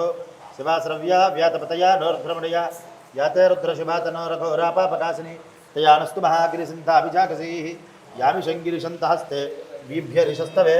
శివాంగిరిత్తతాంగురు మాహిగుం శ్రీపురుషం జగదు. శివేన వచితాత్వా గిరిసాత్యా వదామసి. యథా నః సర్వమిద్యగదు యక్షకం సుమనో అసతు. అద్య బోధతి వక్తా ప్రథమో దైవ్యో విశదు. అహూగుస్య సర్వాన్ యంభయన్ సర్వాశ్చయాతు ధాన్యః. తేనండి. సవ్యస్తాంబ్రో అరుణవత బభ్రుస్. తేనండి. పంచామృతాలలో మరొకటి, ముందుగా పాలతో అభిషేకం చేసాము, ఇప్పుడు తేనె. నెయ్యి కట్టిన తర్వాత ఓం నమః శివాయ, ఓం నమః శివాయ, ఓం నమః శివాయ. ఉదైనం గోపానదృసన్నుధార్యః. ఉదైనం విశ్వాభూతాని సదృష్టో ముడయోజనః. నమో శిశుకాస్త్రాయ మేడుషే. అథో ఏ హత్య సత్వానో భుందేభ్యో కర్ణమః. విద్యంజన కపర్జునో విశల్యో భానవామృత అనే అన్నశేషవ ఆభురస్య నిశంగతి. నెయ్యండి. నెయ్యి. నమస్తే అస్వాయుధాయ అనాథతాయ దుష్ణవే. ఉభాభ్యాముదతే నమో బాహుభ్యాం తవ తన్మనే. పరితే తన్మనో హేతురస్మాన్ వృణత్వ విష్పదః. అథో ఏ హత్య సత్వానో. నమస్తే అస్తు భగవన్ విశ్వేశ్వరాయ మహాదేవాయ త్రయంబకాయ ప్రాంతకాయ త్రికాగ్నికాల కాలాగ్నిరుద్రాయ నీలకంఠాయ మృత్యుంజయాయ సర్వేశ్వరాయ సదాశివాయ శ్రీమన్మహాదేవాయ నమః. ఓం హిరణ్యబాహవే శ్రేణాన్యే దిశాంచ పతయే నమో నమః. వృక్షేభ్యో హరికేశేభ్యో పశూనాం పతయే నమో నమః. సస్పింజరాజద్విషీమతే పత్తీనాం పతయే నమో నమః. సూతాయ హంద్యాయ వనానాం పతయే నమో నమః. రోహితాయ స్తపతే వృక్షాణాం పతయే నమో నమః. వాణిజాయ కక్షానాం పతయే నమో నమః. వాయువశ్రుతాయ ఔషధీనాం పతయే నమో నమః. ఉచ్చీర్ఘోషాయ గ్రంథయతే పత్తీనాం పతయే నమో నమః. బబ్బులు సాధ్యముతో నీళ్ళు లగి తీనాం పతయే నమో నమః. వ్యాధినని వ్యాధినీనాం పతయే నమో నమః. ఓం తదళో పరివేష్టితలింగం సర్వసముద్భవ కారణలింగం అష్టదరిద్ర వినాశనలింగం తత్ప్రణమామి సదా శివలింగం. సురగురు సురవర పూజితలింగం. ఇలా స్వయంగా భక్తులే వచ్చి అభిషేకం చేసుకునే అవకాశం ఇస్తున్నారనమాట. ఇక్కడ హ్యాపీగా మనం ఆ భాగ్యం ఇది నిజంగా ఒక అదృష్టంగానే భావించవచ్చు. శివాలయాల్లో మనం వెళ్ళి అభిషేకం చేసుకుంటే తెలిసిందే కదా, ఈది బాధలు ఏమన్నా ఉన్నా, మనకు చెప్పలేని ప్రాబ్లమ్స్ ఏమన్నా ఉన్నా మనం ఆ దైవంతోనే చెప్పుకుంటాం. ఇక్కడికి వచ్చి మనసారా ఒకసారి స్వామిని తలుచుకొని అభిషేకం చేసి మా బాధలు ఇవయ్యా, లేకపోతే మాకు ఈ కష్టం వచ్చిందని చెప్తే ఆయన ఖచ్చితంగా వింటారు, ఆ కోరికలు కూడా నెరవేరుస్తారు. నాకు ఇక్కడ చూస్తుంటేనే మనసంతా నిండిపోతుంది. నేను చితాభస్మం అభిషేకం కూడా చూశానండి, వాటికి సెపరేట్ వీడియో కూడా చేశాను, అది కూడా చూడండి మీరు. అసలు ఒక్కసారి ఇలా గూస్ బంప్స్ వస్తారు, రోమాలు నిక్కబొడుస్తాయి. నిజంగా కైలాసంలో ఉన్నామా, మనం కైలాసంలో స్వయంగా స్వామివారిని చూస్తున్నామా అన్నంత భావన కలుగుతుంది. ఖచ్చితంగా మీరు కూడా వచ్చి రాజమండ్రిలో ఉన్నటువంటి ఈ ఆలయాన్ని దర్శించుకోండి. ఆ స్వామివారి కృప ఖచ్చితంగా మీ పైన ఉంటుంది. ఇస్తారు, ఎటు చూసినా స్వామివారి దర్శనం ఇస్తారు. నందీశ్వరుని దాటుకుని ఇలా లోపలికి రావచ్చు. ఆలయంలో అంటే చుట్టూ ప్రదక్షిణ చేయడానికి కావచ్చు, కొంతమంది దగ్గర ఒక 20-30 మంది పట్టే విధంగా లోపల కూడా మనకు అంత ప్లేస్ ఉంటుంది. నిజంగా ఒక్కసారి స్వామివారిని మనసారా దండం పెట్టుకుందాం. ఓం నమః శివాయ, ఓం నమః శివాయ. ఇక్కడ ఆయన తాకే అవకాశం కూడా ఉంటుందండి. శివాయ, తెలిసి తెలియక ఏమైనా తప్పులు చేస్తే అవి నన్ను బాధ పెట్టుంటే నన్ను క్షమించండి, మీ అనుగ్రహం ఎప్పుడు మాతో ఉండాలి. ఓం నమః శివాయ, ఓం నమః శివాయ. ఇక్కడ లింగానికి ఇంకొక ప్రత్యేకత ఉంటుంది. బ్రహ్మసూత్రం మనకి ఇక్కడ కనిపిస్తుంది. అన్ని లింగాలకి అలా ఉండదు. ఇలా ఉన్న లింగాలను దర్శనం చేసుకున్న, అభిషేకం చేసిన అది మహద్భాగ్యం, పూర్వజన్మ సుకృతంగా చెబుతూ ఉంటారు. ఓం నమ శివాయ. పైనుంచి ఆ ధార ఎప్పుడు పడుతూనే ఉంటుంది. ఆ పైన పంచలోహంతో తయారు చేసిన చైన్స్తో వాళ్ళు ఎలా ఏర్పాటు చేశారో చూడండి, అందంగా ఉంది. అలాగే మనకి ఆ నంది ముఖంలోంచి నిత్యం ఆ ధార పడుతూనే ఉంటుంది, చుక్క చుక్క చుక్క అలా కారుతూనే ఉంటుంది. నిత్యం అభిషేకం జరుగుతూనే ఉంటుంది స్వామివారికి. ఇక్కడ స్వామివారికి ఏవైతే పంచామృతాలతో అలాగే నీళ్లతోటి అభిషేకం ఏదైతే చేస్తూ ఉన్నారో ఆ వాటర్ అంతా కూడా మరి ఎక్కడికి వెళ్తాను డౌట్ రావచ్చు. ఇవన్నీ కూడా గోదావరిలో కలిసిపోతాయండి. ఇగో ఇక్కడ నుంచి లోపలికి ఉంటుందన్నమాట. ఎంత నీట్గా అరేంజ్ చేశారో చూడండి. ఇక్కడ నుంచోడానికి వీలుగా, అంటే ఇంత దూరంలో ఉంటే అభిషేకం మళ్ళీ కష్టం అవుతుంది కదా, నుంచోడానికి వీలుగా ఇలా గ్రిల్స్ లాగా ఏర్పాటు చేశారు. అలాగే ఇక్కడ ఉత్సవమూర్తులను కూడా మనం చూడొచ్చు. ప్రతి నెల మాస శివరాత్రికి స్వామివారు అలాగే అమ్మవార్లకి కళ్యాణం జరుగుతుంది. కళ్యాణ మండపం కూడా బయట మీరు ఇంత గమనించే ఉంటారు, మళ్ళీ ఒకసారి చూపిస్తాను. ప్రతి మాస శివరాత్రికి కళ్యాణం జరుగుతుంది, వచ్చి చక్కగా చూసి తరించవచ్చు అనమాట. ఇలా ఇక్కడ నుంచి బయటకు వచ్చేసిన తర్వాత ఇందాక మీరు లోపలికి వచ్చేటప్పుడు నందీశ్వరుడికి చెవిలో చెప్పి వారి ఆజ్ఞ తీసుకుని మనం బయటికి రావాలని చెప్పాను కదా, అలాగే శివుడిని దర్శనం చేసుకుని మనం కొబ్బరికాయ అభిషేకం చేస్తాం కదా, అభిషేకంకి తీసుకువెళ్ళిన ద్రవ్యాలన్నిటితో అభిషేకం చేసేస్తాము. పళ్ళు అలాగే మిగతా ఏవైతే కొబ్బరికాయ కానీ ఇవైతే ఉంటాయో అవి తీసుకొచ్చిన తర్వాత ఇక్కడ చూడండి చండికేశ్వర స్వామి అనే విగ్రహం ఇక్కడ ఏర్పాటు చేశారు. స్వామిని దర్శనం చేసుకుని వచ్చిన తర్వాత మనం ఏవైతే స్వామి దగ్గర పెట్టి తీసుకొచ్చామో అది వీరికి చూపించి, స్వామి చాలా చక్కగా దర్శన భాగ్యం మాకు కలిగింది, మళ్ళీ పునః దర్శనం అయ్యేటువంటి అవకాశం మాకు ఇవ్వు అని ఆయన్ని వేడుకోవాలి. ఇది ఖచ్చితంగా ఒక నియమంగా కూడా ఉంది. ఇద్దరికి కూడా వరాలను ఇచ్చాడు ఆ శివయ్య. నందీశ్వరుడికేమో ఫస్ట్ ఆయన దగ్గరికి వెళ్ళి పర్మిషన్ తీసుకుని ఆయన దర్శనం చేసుకుని ఆ తర్వాత శివయ్యని చూడాలి. ఇక ఆ తర్వాత ఆయన దగ్గర సమర్పించినటువంటి నైవేద్యం ఏదైతే ఉందో దాన్ని తీసుకొచ్చి చండికేశ్వరుడికి చూపించాలన్నమాట. చాలా బాగా దర్శనం జరిగింది, మళ్ళీ దర్శన ప్రాప్తి కలిగించు అని వేడుకోవడం నిజంగా ఎంతటి అదృష్టమో కదా వాళ్ళకి. ఇలా మనం చూడడం కూడా మన అదృష్టంగా భావించాలి. చండికేశ్వర నేనైతే ఇప్పటివరకు వెళ్ళిన దేవాలయాల్లో చూడలేదు ఇలా విగ్రహం ఏర్పాటు చేయటం అనేది. ఇది ఒక నియమంగా కూడా ఉంటుందట. బట్ మేబీ చాలా మందికి తెలియదేమో, తెలుసుకుని చక్కగా వచ్చి దర్శనం చేసుకోండి. ఇగో స్వామివారిని అలా దర్శించుకుంటూ వస్తే మహంకాళి అమ్మవారు మనకు కనిపిస్తారు. మహాకాళి తల్లి, మహాకాళి సమేత మహాకాళేశ్వర స్వామివారు. అమ్మవారిని దర్శించుకోకపోతే ఎలా, ఎంత చక్కగా ఉన్నారు, నిండుగా కనిపిస్తున్నారు. మహాకాళి అంటే ఆ ఉగ్ర రూపం మనం చూడొచ్చు. ఈ విగ్రహం కూడానండి ఇందాక నేను చెప్పినట్టుగా ప్రతి ఒక్కటి కూడా ప్రధానంగా కనిపించేటువంటి శివలింగం ఏదైతే ఉందో అదంతా కూడా కృష్ణశిలతో తయారు చేశారు. నందులు అలాగే మహాకాళి అమ్మవారి విగ్రహం కూడా కృష్ణశిలతో తయారు చేశారు. 3 అడుగుల్లో మనకి అమ్మవారు కనిపిస్తారు, ఎంత చక్కగా ఉన్నారో అష్టభుజాలతోటి ఆవిడ. అయితే మహంకాళి అమ్మవారి ఉగ్ర రూపంగానే మనం చూస్తాం, కానీ భక్తుల పాలిట ఆవిడ ఎప్పుడు శాంతి స్వరూపిణియే. అలాగే ఇక్కడ కొంతమంది ఏంటంటే శ్రీచక్ర ఉపాసన చేస్తూ ఉంటారు, కుంకుమ పూజలు చేస్తూ ఉంటారు. ఇలా అమ్మవారికి ధ్యానం చేసుకుని దండం పెట్టుకుని పూజలు చేసుకుని వెళుతూ ఉంటారు. ఖచ్చితంగా అమ్మవారి కృప ఎప్పుడు వాళ్ళపై ఉంటుందనేది ఒక నమ్మకం అనమాట. ఇక్కడ కింద పంచలోహ విగ్రహం చూడొచ్చు, శ్రీచక్ర మీరు కూడా ఉంది. ఇక్కడ పూజలు చేస్తూ ఉంటారు, కుంకుమ పూజలు ప్రధానంగా జరుగుతూ ఉంటాయి అమ్మవారికి. స్వామివారికి ఎదురుగుండనే అమ్మవారు. ఆవిడకి ఎంత సంతోషమో శివయ్యని తలుచుకున్నా, శివయ్యని ధ్యానించినా, ఆయన గురించి ఏమైనా మాట్లాడినా. ఇక ఈ ఆలయం చుట్టూరు కూడా మనం ప్రదక్షిణ చేయలేదు. మెయిన్ అంటే గర్భాలయం ఏదైతే ఉందో మనం ప్రదక్షిణ చేయలేదు. ఒకసారి ప్రదక్షిణ చేసి అక్కడ చిన్న చిన్న విగ్రహాలు ఉన్నాయి, అవి కూడా చూపిస్తాను. అలాగే ప్రస్తుతం చాలా సందడిగా కనబడుతుంది. నేను వచ్చిన టైంలో కొంచెం అప్పుడప్పుడే వస్తున్నారు భక్తులు. ఇప్పుడు ఏంటంటే ఇక్కడ ఇంకో ప్రత్యేకం, రాజమండ్రిలో చూడదగ్గ ప్రదేశాలలో ఈ మహాకాళి సమేత మహాకాళేశ్వర దేవాలయం కూడా ఒకటండి. ఇంత సుందరమైన ఆలయం, టూరిస్ట్ ప్లేస్గా కూడా చెప్తూ ఉంటారు. చాలామంది వచ్చే భక్తులు ఎవరైతే ఉంటారో, అంటే చాలామంది టూరిజం చేస్తూ ఉంటారు. ఇందులో భాగంగా రకరకాల ప్లేసెస్ స్పిరిచువల్ టూర్స్ చేస్తూ ఉంటారు కదా, అలాంటి వాళ్ళు ఖచ్చితంగా ఈ మహాకాళేశ్వర దేవాలయాన్ని కూడా సందర్శిస్తూ ఉంటారనమాట. గర్భాలయం చుట్టూ కూడా మనకి విగ్రహాలు కనిపిస్తాయి. ఇవి కూడా మనకి కృష్ణశిలతో తయారు చేసినవే. ఇక్కడ చూడొచ్చు ఉజ్జిగా ఫస్ట్ విజయ గణపతి, ఆ గణపతి దర్శనం. గరికమాల వేశారు స్వామికి. గరికలు ఎన్ని మనం పెట్టిన స్వామివారికి గరికతో పూజ చేస్తే చాలు ఆయన ప్రసన్నుడైపోతాడు, మనకు బోల్డని వరాలు ఇచ్చేస్తాడు కదా. ముందుగా నాన్నగారు లోపల ఉన్నారు కదా, ముందుగా గణపతికి దండం పెట్టుకొని లోపలికి వెళ్ళి వాళ్ళ నాన్నని చూడొచ్చు అనమాట. ఇలా ఇగో మహాకాళీదేవి కళా వెళ్తూ, అంటే 4 వైపుల నుంచి స్వామిని దర్శించుకునే భాగ్యం. చక్కగా నేను భస్మాభిషేకం చూశాను, అలాగే అభిషేకం చేశాను, అన్ని అదృష్టం కలిగింది నాకు. ఇది ముందు గణపతిని దర్శించుకున్నప్పుడు ఫస్ట్ ఈ ద్వారం కూడా మనం దర్శనం చేసుకోవచ్చు అనమాట. ఎంత పెద్ద ద్వారాలు ఉన్నాయో చూడండి, పెద్ద పెద్ద తలుపులు కూడా. వాటికి 2 వైపులా కూడా జయ విజయాలు, అలాగే 2 వైపులా కూడా విగ్రహాలతో చక్కగా చెక్కినవి మనకు కనిపిస్తాయి. ఇక ఇక్కడి నుంచి ఇలా ప్రదక్షిణ చేసే క్రమంలో కుమారస్వామిని చూడొచ్చు, సుబ్రహ్మణ్య స్వామి ఎంత చక్కగా ఉన్నారు. ఈయన కూడా కృష్ణశిలలో పంచెలతోటి బాగా అలంకరించారు కదా వస్త్రాలు. ఇంకో ఈ ద్వారం నుంచి కూడా స్వామిని దర్శనం చేసుకోవచ్చు. ఓం నమ శివాయ. 4 వైపులా మనకి సేమ్ ద్వారాలు కనిపిస్తాయి. అలాగే ఆ తలుపులు అవన్నీ కూడా సేమ్ అదే ఆర్కిటెక్చర్ అనేది కనపడుతుంది. చాలా అందంగా ఉంది. ఇవైతే అసలు ఆ మేకింగ్ చూడండి ఎంత బాగుంది. చెక్కటం అనేది ఎంత నీట్గా, ఆ డిజైన్ అనేది ఎక్కడ ఏది మిస్ అవ్వకుండా, కొంచెం కూడా అటు ఇటు వంకర రాకుండా భలే చేశారు. బ్రౌన్ అలాగే గోల్డ్ కలర్ తీసుకున్నారు. ఇక్కడ ఇంకో గౌరీదేవి, శివయ్య లోపల ఉన్నారుగా, గౌరీ మాత. అమ్మవారికి ఎంత సింపుల్గా చీరకట్టినా భలే ముద్దుగా ఉన్నారు.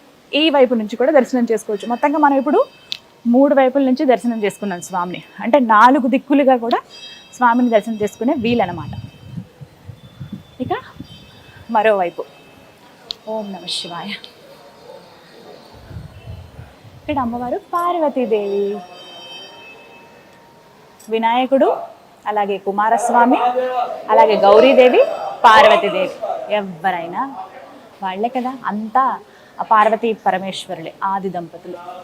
మా జగన్మాత కూడా కృష్ణశిలతో తయారు చేసింది అనమాట. ఇక ఆఖరిగా మనం లాస్ట్ ఈ 4వ దిక్కు నుంచి, ఈ ద్వారం నుంచి కూడా దర్శనం చేసుకున్నాం. హర హర హర హర మహాదేవ శంభో శంకర శంభో శంకర హర హర హర హర శంభో ఓం నమః శివాయ. ఓ శంకర. భక్తులు వస్తూ ఉన్నారు. వీళ్ళంతా కూడా టూరిస్టులు, స్పిరిచువల్ టూర్స్ వెళ్తూ ఉంటారు కదా, అలాంటి వాళ్ళు ఇక్కడికి వచ్చి ఈ దేవాలయాన్ని కూడా దర్శనం చేసుకుంటారనమాట. మొత్తం మీద ఎంత చక్కగా నాకు దర్శనం జరిగిందో తెలుసా. ఎప్పుడు ఏ దేవాలయానికి వెళ్ళినా నేను కాసేపు అక్కడ మెడిటేషన్ చేయటమో, లేకపోతే ఒక్క నిమిషం ధ్యానంలో కూర్చోవడం చేస్తాను. సో ఇప్పుడు ఆ సమయం వచ్చేసింది. కాసేపు ప్రశాంతంగా కూర్చుని స్వామివారికి దండం పెట్టుకుంటాను. ఇదే కళ్యాణ మండపంలో స్వామి అమ్మవార్లకు ప్రతి మాస శివరాత్రికి కళ్యాణం జరుగుతుందండి. ఆ కళ్యాణం చూస్తే చాలా చాలా మంచిది అని చెబుతూ ఉంటారు. ప్రత్యేకించి శివపార్వతుల కళ్యాణం గురించి మాట్లాడితే, ఎవరైతే వివాహం ఆలస్యం అవుతుందన్న వాళ్ళు కావచ్చు, చిన్న చిన్న సమస్యలు ఉన్నవాళ్ళు, ఈతి బాధలతో ఉన్నవాళ్ళు స్వామివారి కళ్యాణాన్ని చూస్తే చాలు, ఖచ్చితంగా వారి జన్మ తరిస్తుంది. వివాహం జరగాల్సిన వాళ్ళకి త్వరలో కళ్యాణం జరుగుతుందని చెప్తూ ఉంటారు. ఇగో ఈ విగ్రహాలకే కళ్యాణం జరుగుతుంది అనమాట. ఇక్కడ ఒక మండపం లాగానే ఏర్పాటు చేశారు చక్కగా. ఇంట్లో అంటే మన ఇళ్లలో పెళ్లి జరిగినప్పుడు ఎలా, అలాగే ఇక్కడ కూడా చక్కగా పూలతో అలంకరించి నీట్గా తయారు చేశారు. ప్రధాన ఆలయం ఏదైతే ఉందో ప్రతి ఒక్కటి కూడా ఆర్కిటెక్చర్, ఈ శిల్పకళ ఎంత అందంగా ఉందండి. మొత్తం నందులే, నందులు మొత్తం ఈ కట్టడాలందరినీ కూడా మోస్తున్నట్టుగా, ఆ శివయ్యను మేము మోస్తున్నాం అన్నట్టుగా కనిపిస్తాయి. ప్రతి ఒక్కటి కూడా నందులు చుట్టూరు మనకు అవే కనిపిస్తాయి. ఈ ఆకారం కూడా మనకి ఎలా ఉంటుందంటే ఒక శివలింగం ఆకారంలో, పానవట్టం ఎలా ఉంటుందో ఆ ఆకారంలోనే మనకు కనిపిస్తుంది అనమాట. ప్రత్యేకంగా ఈ ఆలయంలో ప్రతి నిత్యం స్వామివారికి చితాభస్మంతో అభిషేకం జరుగుతుంది. సరిగ్గా ఆ వేళకే నేను కూడా వచ్చాను. నాతో పాటు మీరు కూడా ఆ అద్భుతమైన ఘట్టాన్ని వీక్షించి తరించండి.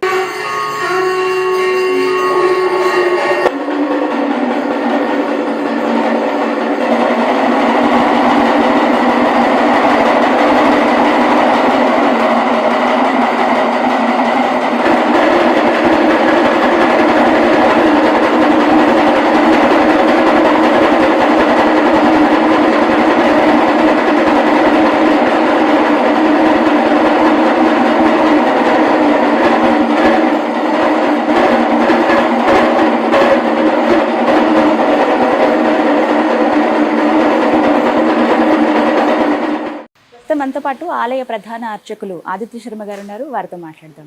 గురుగారు నమస్కారం. ఎలా ఉన్నారు? చాలా బాగుంది, చాలా బాగున్నాను. చాలా అదృష్టవంతులు మీరైతే నిజంగా. ఆ రాజమండ్రిలో జన్మించిన తర్వాత ఆ పరమేశ్వరుడు నాకు ఇచ్చిన అదృష్టంగా భావిస్తున్నాను నేను. అంతే ఆయన సేవ చేసుకోవడం. అయితే మహాకాళేశ్వర ఆలయం అడుగడుగునా ప్రత్యేకమేనండి. బయట నుంచి అడుగు లోపల పెట్టాము అని అంటే వేరే లోకంలోకి వెళ్ళిపోయినట్టే ఇది. అవునమ్మా. నాకు అసలు ఒకసారి ఒళ్ళు పులకరించింది చెప్పాలంటే. చాలా దేవాలయాలు వెళ్తూ ఉంటాం, వేటికవే చాలా ప్రత్యేకంగా ఉంటాయి. ఇప్పుడు ఇలా ఈ ఆలయానికి రావడం కూడా ఆ స్వామి అనుగ్రహమే ఖచ్చితంగా. అయితే ప్రత్యేకంగా ఇక్కడ భస్మాభిషేకం జరుగుతుందని విన్నాను నేను. అది కూడా కాష్టంలో ఉన్న బూడిదని తీసుకువచ్చి దాంతోనే స్వామివారికి అభిషేకం చేస్తారు అని చెప్పి. ఒకసారి ఆ అభిషేక విశేషాలు తెలియజేస్తారు? తప్పకుండా అమ్మా, తప్పకుండా చెప్తాను. శ్రీ గురుభ్యో నమః. శ్రీ మహాగణాధిపతయ నమః. మహాకాళేశ్వరాయ నమః. మహాకాళేశ్వరం రుద్రం జ్యోతిర్లింగం నమామ్యహం. మృత్యుంజయం మహాదేవం శంకరం శుభదాయకం. ఉజ్జయిని మహాకాళేశ్వరుడు జ్యోతిర్లింగాల్లో 3వ జ్యోతిర్లింగం అనేటువంటి ఉజ్జయిని మహాకాళేశ్వరుడికి ఏ విధంగా అయితే ప్రతి నిత్యము కూడా చితాభస్మంతో స్వామివారికి అభిషేకం జరుగుతుందో, రాజమండ్రిలో నిర్మించినటువంటి ఈ మహాకాళేశ్వరాలయంలో స్వామివారికి కూడా అదే విధముగా ప్రతిరోజు తెల్లవారుజామున సూర్యోదయానికి పూర్వమే స్వామివారికి చితాభస్మాభిషేకం పూర్తవుతూ ఉంటుందమ్మా. అది ఎందుకు ఈ ఆలయాన్ని నిర్మించడం అనేది జరిగింది అనేది చిన్న వృత్తాంతం ఉంది, చెబుతాను తప్పకుండా. ఆలయ ధర్మకర్త పట్టబగల వెంకట్రావు గారు వివాహ నిమిత్తము కూడా మారువడి ఇంట్లో ఏదో వివాహ నిమిత్తము కూడా ఉజ్జయిని మహాకాళేశ్వర ఆలయాల్లో వెళ్ళడం అనేది జరిగింది.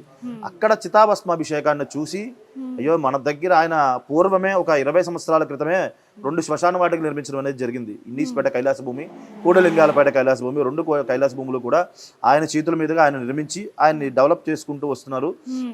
మన దగ్గర 2 శ్మశాన వాటికలు ఉన్నాయి కదా, మన దగ్గర చనిపోయిన ప్రతి వ్యక్తికి కూడా ఒక పుణ్యం అనేది లభించాలి, వాళ్ళకంటూ సర్వపాపములు తొలగి ఉండాలి అని చెప్పి ఆయనకున్న ఒక చిన్న ఆలోచనతో ఇంత గొప్ప ఆలయం నిర్మించడం అనేది జరిగింది. ఒక శివాలయం కట్టి ఆ స్వామివారికి భస్మాభిషేకం చేద్దాం అనుకున్న ఆలయంలో ఆ పరమేశ్వరుడు ఆయనలో లిఖితమయ్యి ఇంత గొప్ప ఆలయాన్ని నిర్మించుకున్నాడు. 2 ఎకరాలలో కూడా ఈ ఆలయం అనేది నిర్మాణం అనేది జరిగింది. ప్రతిరోజు నిత్యం ఉదయం 4 గంటల నుంచి 5:30 గంటల వరకు కూడా స్వామివారికి చితాభస్మంతో అభిషేకం జరుగుతుందమ్మా. చాలా మందికి చాలా అనుమానాలు ఎక్కువ ఉన్నాయి. అంటే నన్ను అడిగిన ప్రశ్నలే టీవీ ద్వారా మీకు చెప్పడం అనేది జరుగుతుంది. ఒక వారం ఒక రోజే చేస్తారా లేకపోతే నెలకు ఒకసారా చేస్తారా అన్నది ప్రతిరోజు 365 రోజులు కూడా స్వామివారికి అభిషేకం జరుగుతుందండి ఈ ఆలయంలో. ప్రతిరోజు ఆ సమయంలో గ్రహణ శూల ఏమైనా ఉంటే తప్ప ఆ భస్మాభిషేకం అనేది ఆగకుండా నిరంతరము కూడా మొదలుపెట్టిన దగ్గర నుంచి ఈ రోజు వరకు కూడా ఏ రోజు కూడా ఆటంకం లేకుండా నిరాటంకంగా స్వామివారికి భస్మాభిషేకం జరుగుతుంది. ఎన్ని సంవత్సరాలు అవుతుందండి ప్రారంభం? 2 ఏళ్ళు పూర్తి అవుతుందమ్మా. రేపు ఏప్రిల్ 6వ తారీఖు వస్తే 2 ఏళ్ళు పూర్తయి 3వ ఏడులోకి స్వామివారి నుంచి ఇంకా ఆలయ ప్రతిష్ఠ అయిన తర్వాత 2022 ఏప్రిల్ 6వ తారీఖు ప్రతిష్ఠ అయింది. 2000 ఏప్రిల్ 7వ తారీఖు నుంచి కూడా ఖచ్చితంగా స్వామివారికి అభిషేకం అనేది ప్రారంభించాం.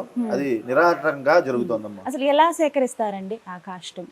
ఉదయం నుంచి సాయంత్రం దాకా కూడా కులమత వర్ణ భేదము లేకుండా, అంటే వీళ్ళవే తీస్తాం వీళ్ళ తీయము అనేది భేదము లేకుండా దహనమైన ప్రతి ఒక్కరివి కూడా అక్కడ మేము 2 కలసలు ఏర్పాటు చేయడం అనేది జరిగిందండి. ఆ కలసల్లో ఎవరైతే బంధువులు చనిపోయిన వాళ్ళ బంధువులు వస్తారో ఆ తలకొలు అంతా కూడా పూర్తయిన తర్వాత ఆ భస్మాన్ని వాళ్ళ చేతులతోనే తీసి ఆ కలసల్లో వేయమని చెప్తామండి మేము. వేసిన తర్వాత రాత్రి మొత్తం అన్ని కూడా పూర్తయిన తర్వాత రాత్రి 9 ప్రాంతానికి ఆలయానికి ఆ భస్మం అంతా 2 కుశ్వాస వాటికల నుంచి ఆ భస్మం ఆలయానికి చేరుకుంటుంది. దాని తర్వాత మా పురోహిత పరివారం వెళ్ళి దాన్ని శుభ్రంగా జల్లించి విభూదినే ఆ మలినాలు ఏమీ లేకుండా ఆ విభూదిని శుభ్రంగా కలసల్లో తీయడం అనేది జరుగుతుందండి. అది ఆలయానికి ఉదయాన్నే 4 గంటలకు ఆలయానికి తెచ్చుకుని స్వామి వారికి అలాగే ఆ భస్మానికి కూడా పూజ చేస్తాం. భస్మానికి అలాగే స్వామి వారికి కూడా పూజ చేసి ఆ భస్మాన్నే స్వామికి నివేదన చేస్తాం. భస్మాన్నే స్వామికి నివేదన చేసి ఆ భస్మాన్నే స్వామికి అర్పణగా ఆ చనిపోయిన జీవి ఏవైతే ఉన్నారో పునర్జన్మ నశీయతి, ఎవరిదైతే భస్మం స్వామి వారి మీద పడుతుందో పునర్జన్మ ఉండకుండా వాళ్ళు ఆ కైలాస ప్రాప్తం పొందుతారు అని శివపురాణంలో చెప్పబడింది. అలా చేయడం వల్ల ఆ జరిగిన జీవి కూడా చాలా తృప్తితో ఆ భస్మాభిషేకాన్ని చేస్తారండి. అదే స్వామివారికి నైవేద్యంగా సమర్పించి ఆ భస్మాన్ని చేస్తాం. ప్రతిరోజు కూడా నూతన వస్త్రంలో ఆ భస్మాన్ని వేసి స్వామి వారి మీద అభిషేకం చేయడం అనేది జరుగుతుంది. దీని గురించి కూడా పరమేశ్వరుడు చెప్పిన వృత్తాంతం అండి ఇది. ఒక జీవితో ఒక మానవుడితో చెప్పిన వృత్తాంతం ఏమిటయ్యా అంటే, శ్మశానంలో ఎలాగా ఈశ్వరుడు ఉంటాడు, శ్మశానవాసే ఈశ్వరుడు. కాబట్టి శివాయ శవాయ 2 కూడా ఒకటే శబ్దం. కానీ శివుడు చెప్పిన మాట ఏమిటయ్యా అంటే, ఒక మనిషి దహనం అవుతున్నట్టండి. దహనం అవుతుంటే ఆ జీవి బాధపడుతున్నట్ట, ఏంటి కాలుస్తుంటే బాధపడుతున్నట్ట. ఇక్కడ దాకా కూడా నా భార్య బిడ్డలు, నా పిల్లలు, నా తల్లిదండ్రులు, అదే ఆడవారైనా మగవారైనా ఎవరైనా సరే ఇక్కడ దాకా కూడా నేను బంధువులు అని చెప్పి చాలా ఉన్నాను, ఇక్కడ నన్ను వదిలేసి వెళ్ళిపోయారు. తలకొరు పెట్టిన తర్వాత ఎవరిని ఉండనివ్వరు, వెళ్ళిపోమని పక్కన వెళ్ళిపోండి, కపాల మోక్షం అయిన తర్వాత మీకు చెబుతామని చెబుతారు. అలాగా అనుకుంటున్నప్పుడు జీవి కాలిపోతుంటే చాలా బాధపడుతున్నట్ట. ఇక్కడ నన్ను వదిలేసి వెళ్ళిపోయారు అందరూ, నాకు ఎవరో తోడు లేరని చెప్పి పరమేశ్వరుడు ఆ జీవి దగ్గర ప్రత్యక్షమవుతాటండి. ప్రత్యక్షమయ్యి చెబుతాట, ఇక్కడ నుంచి నీ బాంధవ్యాలన్నీ తొలగాయి, నువ్వు కైలాస ప్రాప్తానికి పొందుతావు, నీకు అక్కడే బాంధవ్యాలు ఉంటాయి అని చెప్తాటండి. చెప్పిన తర్వాత ఆ జీవుడికి పరమేశ్వరుడు ఏ విధంగా కనిపిస్తాడయ్యా అంటే, శిరస్ భాగం ఒకటే కనిపిస్తుందటండి, మిగతాదంతా కూడా మండుతున్న అగ్ని గోళంలా ఉంటాడట. ఆ పరమేశ్వరుడు కూడా ఆయన శరీరం కూడా దహనం అవుతున్నట్టే ఉంటుందిట ఆ కనిపించే జీవికి. ఎప్పుడయ్యా ఆయన శరీరం రూపు పొందుతుందంటే, ఎప్పుడైతే ఆ జీవి దహనం పూర్తిగా జరిగిన తర్వాత ఆ పరమేశ్వరుడు ఆ భస్మాన్ని తీసుకుని శరీరానికి రాసుకుంటట అప్పుడు ఆయనకు కూడా శరీరం ఏర్పడుతుంది. రూపం కనిపిస్తుంది. అంత గొప్పది ఈ భస్మాభిషేకం. అంటే చాలా మంది చాలా చులకనగా మాట్లాడుతుంటే మనసుకు బాధ కలిగి ఇంత గొప్పగా చెప్పడం జరిగింది. భస్మాభిషేకం అనేది చాలా గొప్పది. ఇది చేయడం వల్ల చూడడం వల్ల కూడా ఆయుర్వృద్ధి కలుగుతుంది, అపమృత్యు దోషములు తొలుగుతాయి అని చెప్పి శివపురాణంలో చాలా గొప్పగా చెప్పబడింది దీని గురించి. అంటే చితాభస్మంతో అభిషేకం అనేది కేవలం ఉజ్జయిని మహాకాళేశ్వర ఆలయంలో మాత్రమే జరిగేదని విన్నాము. కానీ తర్వాత ఇలా రాజమహేంద్రవరంలో ఉన్నటువంటి కాళేశ్వర స్వామి ఆలయంలో జరుగుతుంది కదా. దీని పేరు కూడా మహాకాళేశ్వర ఆలయం, మరో ఉజ్జయిని అనే పేరుతో ఈ ఆలయం కూడా నిర్మించడం అనేది జరిగిందండి. ప్రతి నిత్యము కూడా స్వామి వారికి డైలీ ఒక 15 నుంచి 20 ఖచ్చితంగా ఇక్కడ దహనం అనేది జరుగుతూ ఉంటుంది. దహనమైన ప్రతి ఒక్కరివి కూడా కొంచెం కొంచెం విభూతిని కలసలో ఏర్పాటు చేసి అది శుభ్రంగా ఆలయానికి తెచ్చుకుని పొద్దున్నే మా అర్చకులు అక్కడికి వెళ్తాం. దాని దగ్గరికి వెళ్ళి దాన్ని ఒక మేళతాళాలతో తీసుకొచ్చి స్వామి వారి దగ్గర ఉంచుకుని దాన్ని కూడా స్వామి వారికి నివేదన చేసి అప్పుడు భస్మాభిషేకం చేయడం అనేది జరుగుతుందండి. 4:30 నుంచి 5:30 వరకు ఖచ్చితంగా గంట సేపు స్వామికి అభిషేకం అనేది చేస్తాం. స్వయంగా భక్తులతో చేయించడం చూసాను నేను. అంటే ఈ ప్రక్రియ కూడా అంటే ప్రతి ఒక్కరిలో కూడా దీంట్లో భాగస్వామ్యం చెయ్యాలి అని స్వామివారి ప్రతిష్ట కూడా అందరూ వచ్చి తాకి ముట్టుకునే విధంగానే ఈ ప్రతిష్ట అనేది జరిగింది. పాలాభిషేకాలు కానీ ఇంకోటి ఏవి చేసినా సరే భక్తులు తమ చేతులతో తామే స్వయంగా ఈ అభిషేకాలు అవి కూడా చేసుకునే అవకాశం ఉంది ఈ ఆలయంలో. అయితే అభిషేకం జరిగేటప్పుడు భస్మాభిషేకం జరిగేటప్పుడు మాత్రం మగవారికి మాత్రమే అనుమతి అండి. అది కూడా సాంప్రదాయంగా ఒక పంచి కండువ ధోతి వేసుకుని రావడమే, అంతేకాని ఎలా పడితే అలా వచ్చినా కూడా భస్మాభిషేకం అనేది చేయనివ్వం వాళ్ళ చేత కూడా. ఎవరికైనా అనుమతి అండి, వాళ్ళు మగవారు మాత్రమే రావాలి. ఆడవారు పిల్లలు లింగ భేదం కూడా ఏమీ లేకుండా అందరూ వచ్చి రావచ్చు. కానీ మగవారికి భస్మాభిషేకం చేసే అర్హత ఉంటుంది. ఆడవారందరూ కూడా బయట కూర్చుని వీక్షించండి స్వామి వారిని కూడా భస్మాభిషేకం ఏ విధంగా జరుగుతుంది అనేది అందరూ చూడొచ్చు. నిజంగా అదృష్టం ఇది. విన్నాను నేను ఇలా భస్మాభిషేకం జరుగుతుందని హైదరాబాద్ లో ఉన్నప్పుడు. అదే రాజమండ్రి వెళ్ళినప్పుడు ఖచ్చితంగా చూడాలి అనుకున్నా, మిస్ అవుతానని అనుకున్నాను స్వామి. ఖచ్చితంగా చెప్తాను నా అనుభవం. ఫస్ట్ అడుగు పెట్టినప్పుడే నాకు ఒక వేరే ప్రపంచంలోకి వెళ్ళినట్టు అనిపి నేనే ఆశ్చర్యంగా నోరు తెరిచి అలా చూసాను, ఇలా ఉందా టెంపుల్ అని చెప్పి. వచ్చి కూర్చున్నాక ప్రారంభించాక నిజంగా కైలాసంలో ఆ స్వామివారు అలా యోగ నిద్రలో ఉన్నప్పుడు ఎలా అయితే ముద్ర వేసుకుని ఉంటారో అలా కూర్చున్న ఆయన మీద భస్మం అలా పడుతున్నట్టుగా నా ఊహకి కనిపించారు ఆయన. అంతటి భావన అది. మనం స్వామిని మనలో లీలం చేసుకుంటే గానీ ఆ యొక్క అనుభూతి కలగదు. ఎందుకంటే చాలా మంది వస్తున్నారు, చూస్తున్నారు, వెళ్తున్నారు, కానీ ఆ చేసే విధానం గాని స్వామి మీద మనం శ్రద్ధ పెట్టి చేస్తే సాక్షాత్తు పరమేశ్వరు అక్కడ కూర్చునే చేయించుకున్నట్టు ఉంటుంది. భావన అయితే ఖచ్చితంగా కలిగింది నాకైతే, అది చెప్తాను. అంటే పవిత్రత ప్రతి చోట అనువనువున ఇక్కడ కనపడుతోంది. చక్కగా మెయింటైన్ చేస్తున్నారు ఆలయం కూడా. స్వామివారి లింగం కూడా అండి ఎవరికి తెలీదు. మహాబలిపురంలో స్వామివారిని కృష్ణశిల అనేది శిల తీసుకుని తిరుపతిలో తయారు చేయించారండి.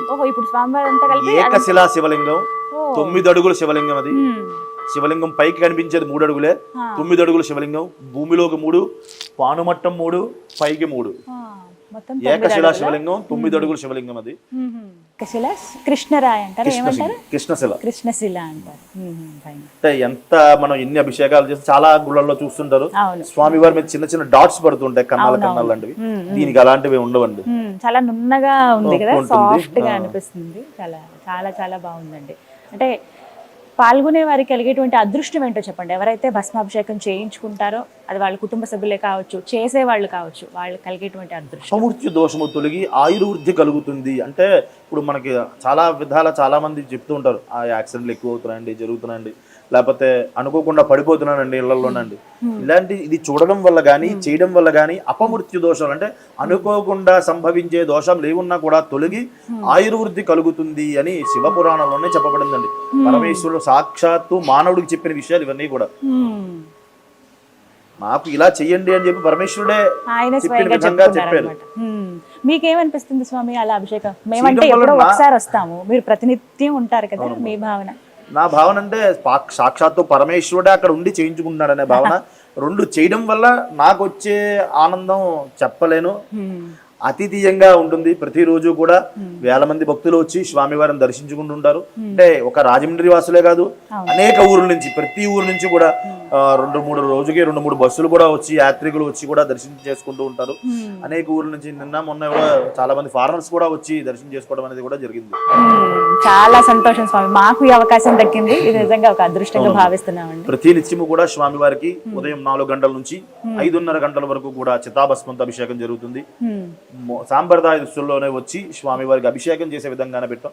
తర్వాత అభిషేకాలన్నీ కూడా ఎవరు ఏ విధంగా వచ్చినా సరే ఖచ్చితంగా అనుమతి, లోపల గర్భాలయంలోకి వచ్చి స్వామిని అనుమతించి, లోపల భక్తులకు అనుమతించి వాళ్ళ చేతులతో వాళ్ళే అభిషేకం చేసుకునే విధానం కూడా నిర్మించాం. చాలా సంతోషం అండి, చక్కగా వివరించారు. పరమేశ్వర అనుగ్రహ ప్రసాద సిద్ధిరస్తు. శతమనంతం భవతి శతమైశ్వర్యం భవతి శతమితి శతం దీర్ఘమాయు. మహాకాళీ సమేత మహాకాళేశ్వర అనుగ్రహ ప్రసాద సిద్ధిరస్తు. థ్యాంక్ యూ స్వామి, నమస్కారం అండి. విన్నారు కదా, చితాభస్మంతో అభిషేకం జరుగుతుందండి ఉదయం 4 గంటల నుంచి 5:30 వరకు. చాలా అద్భుతమైన ఘట్టం అది. పాల్గొనదలిచిన వాళ్ళు చాలా చక్కగా రండి, స్వామివారి దర్శనం చేసుకోండి. నిజంగానే కైలాసంలో మనం కూర్చున్నామా, స్వయంగా స్వామివారిని వీక్షిస్తున్నామా అన్న భావన ఖచ్చితంగా కలుగుతుంది. ఇదైతే నాకు కలిగిన అనుభవం. మీకు కూడా ఆ దర్శనం కలగాలని, ఆ భాగ్యం దక్కాలని మనస్ఫూర్తిగా కోరుకుంటున్నాను. నమస్తే.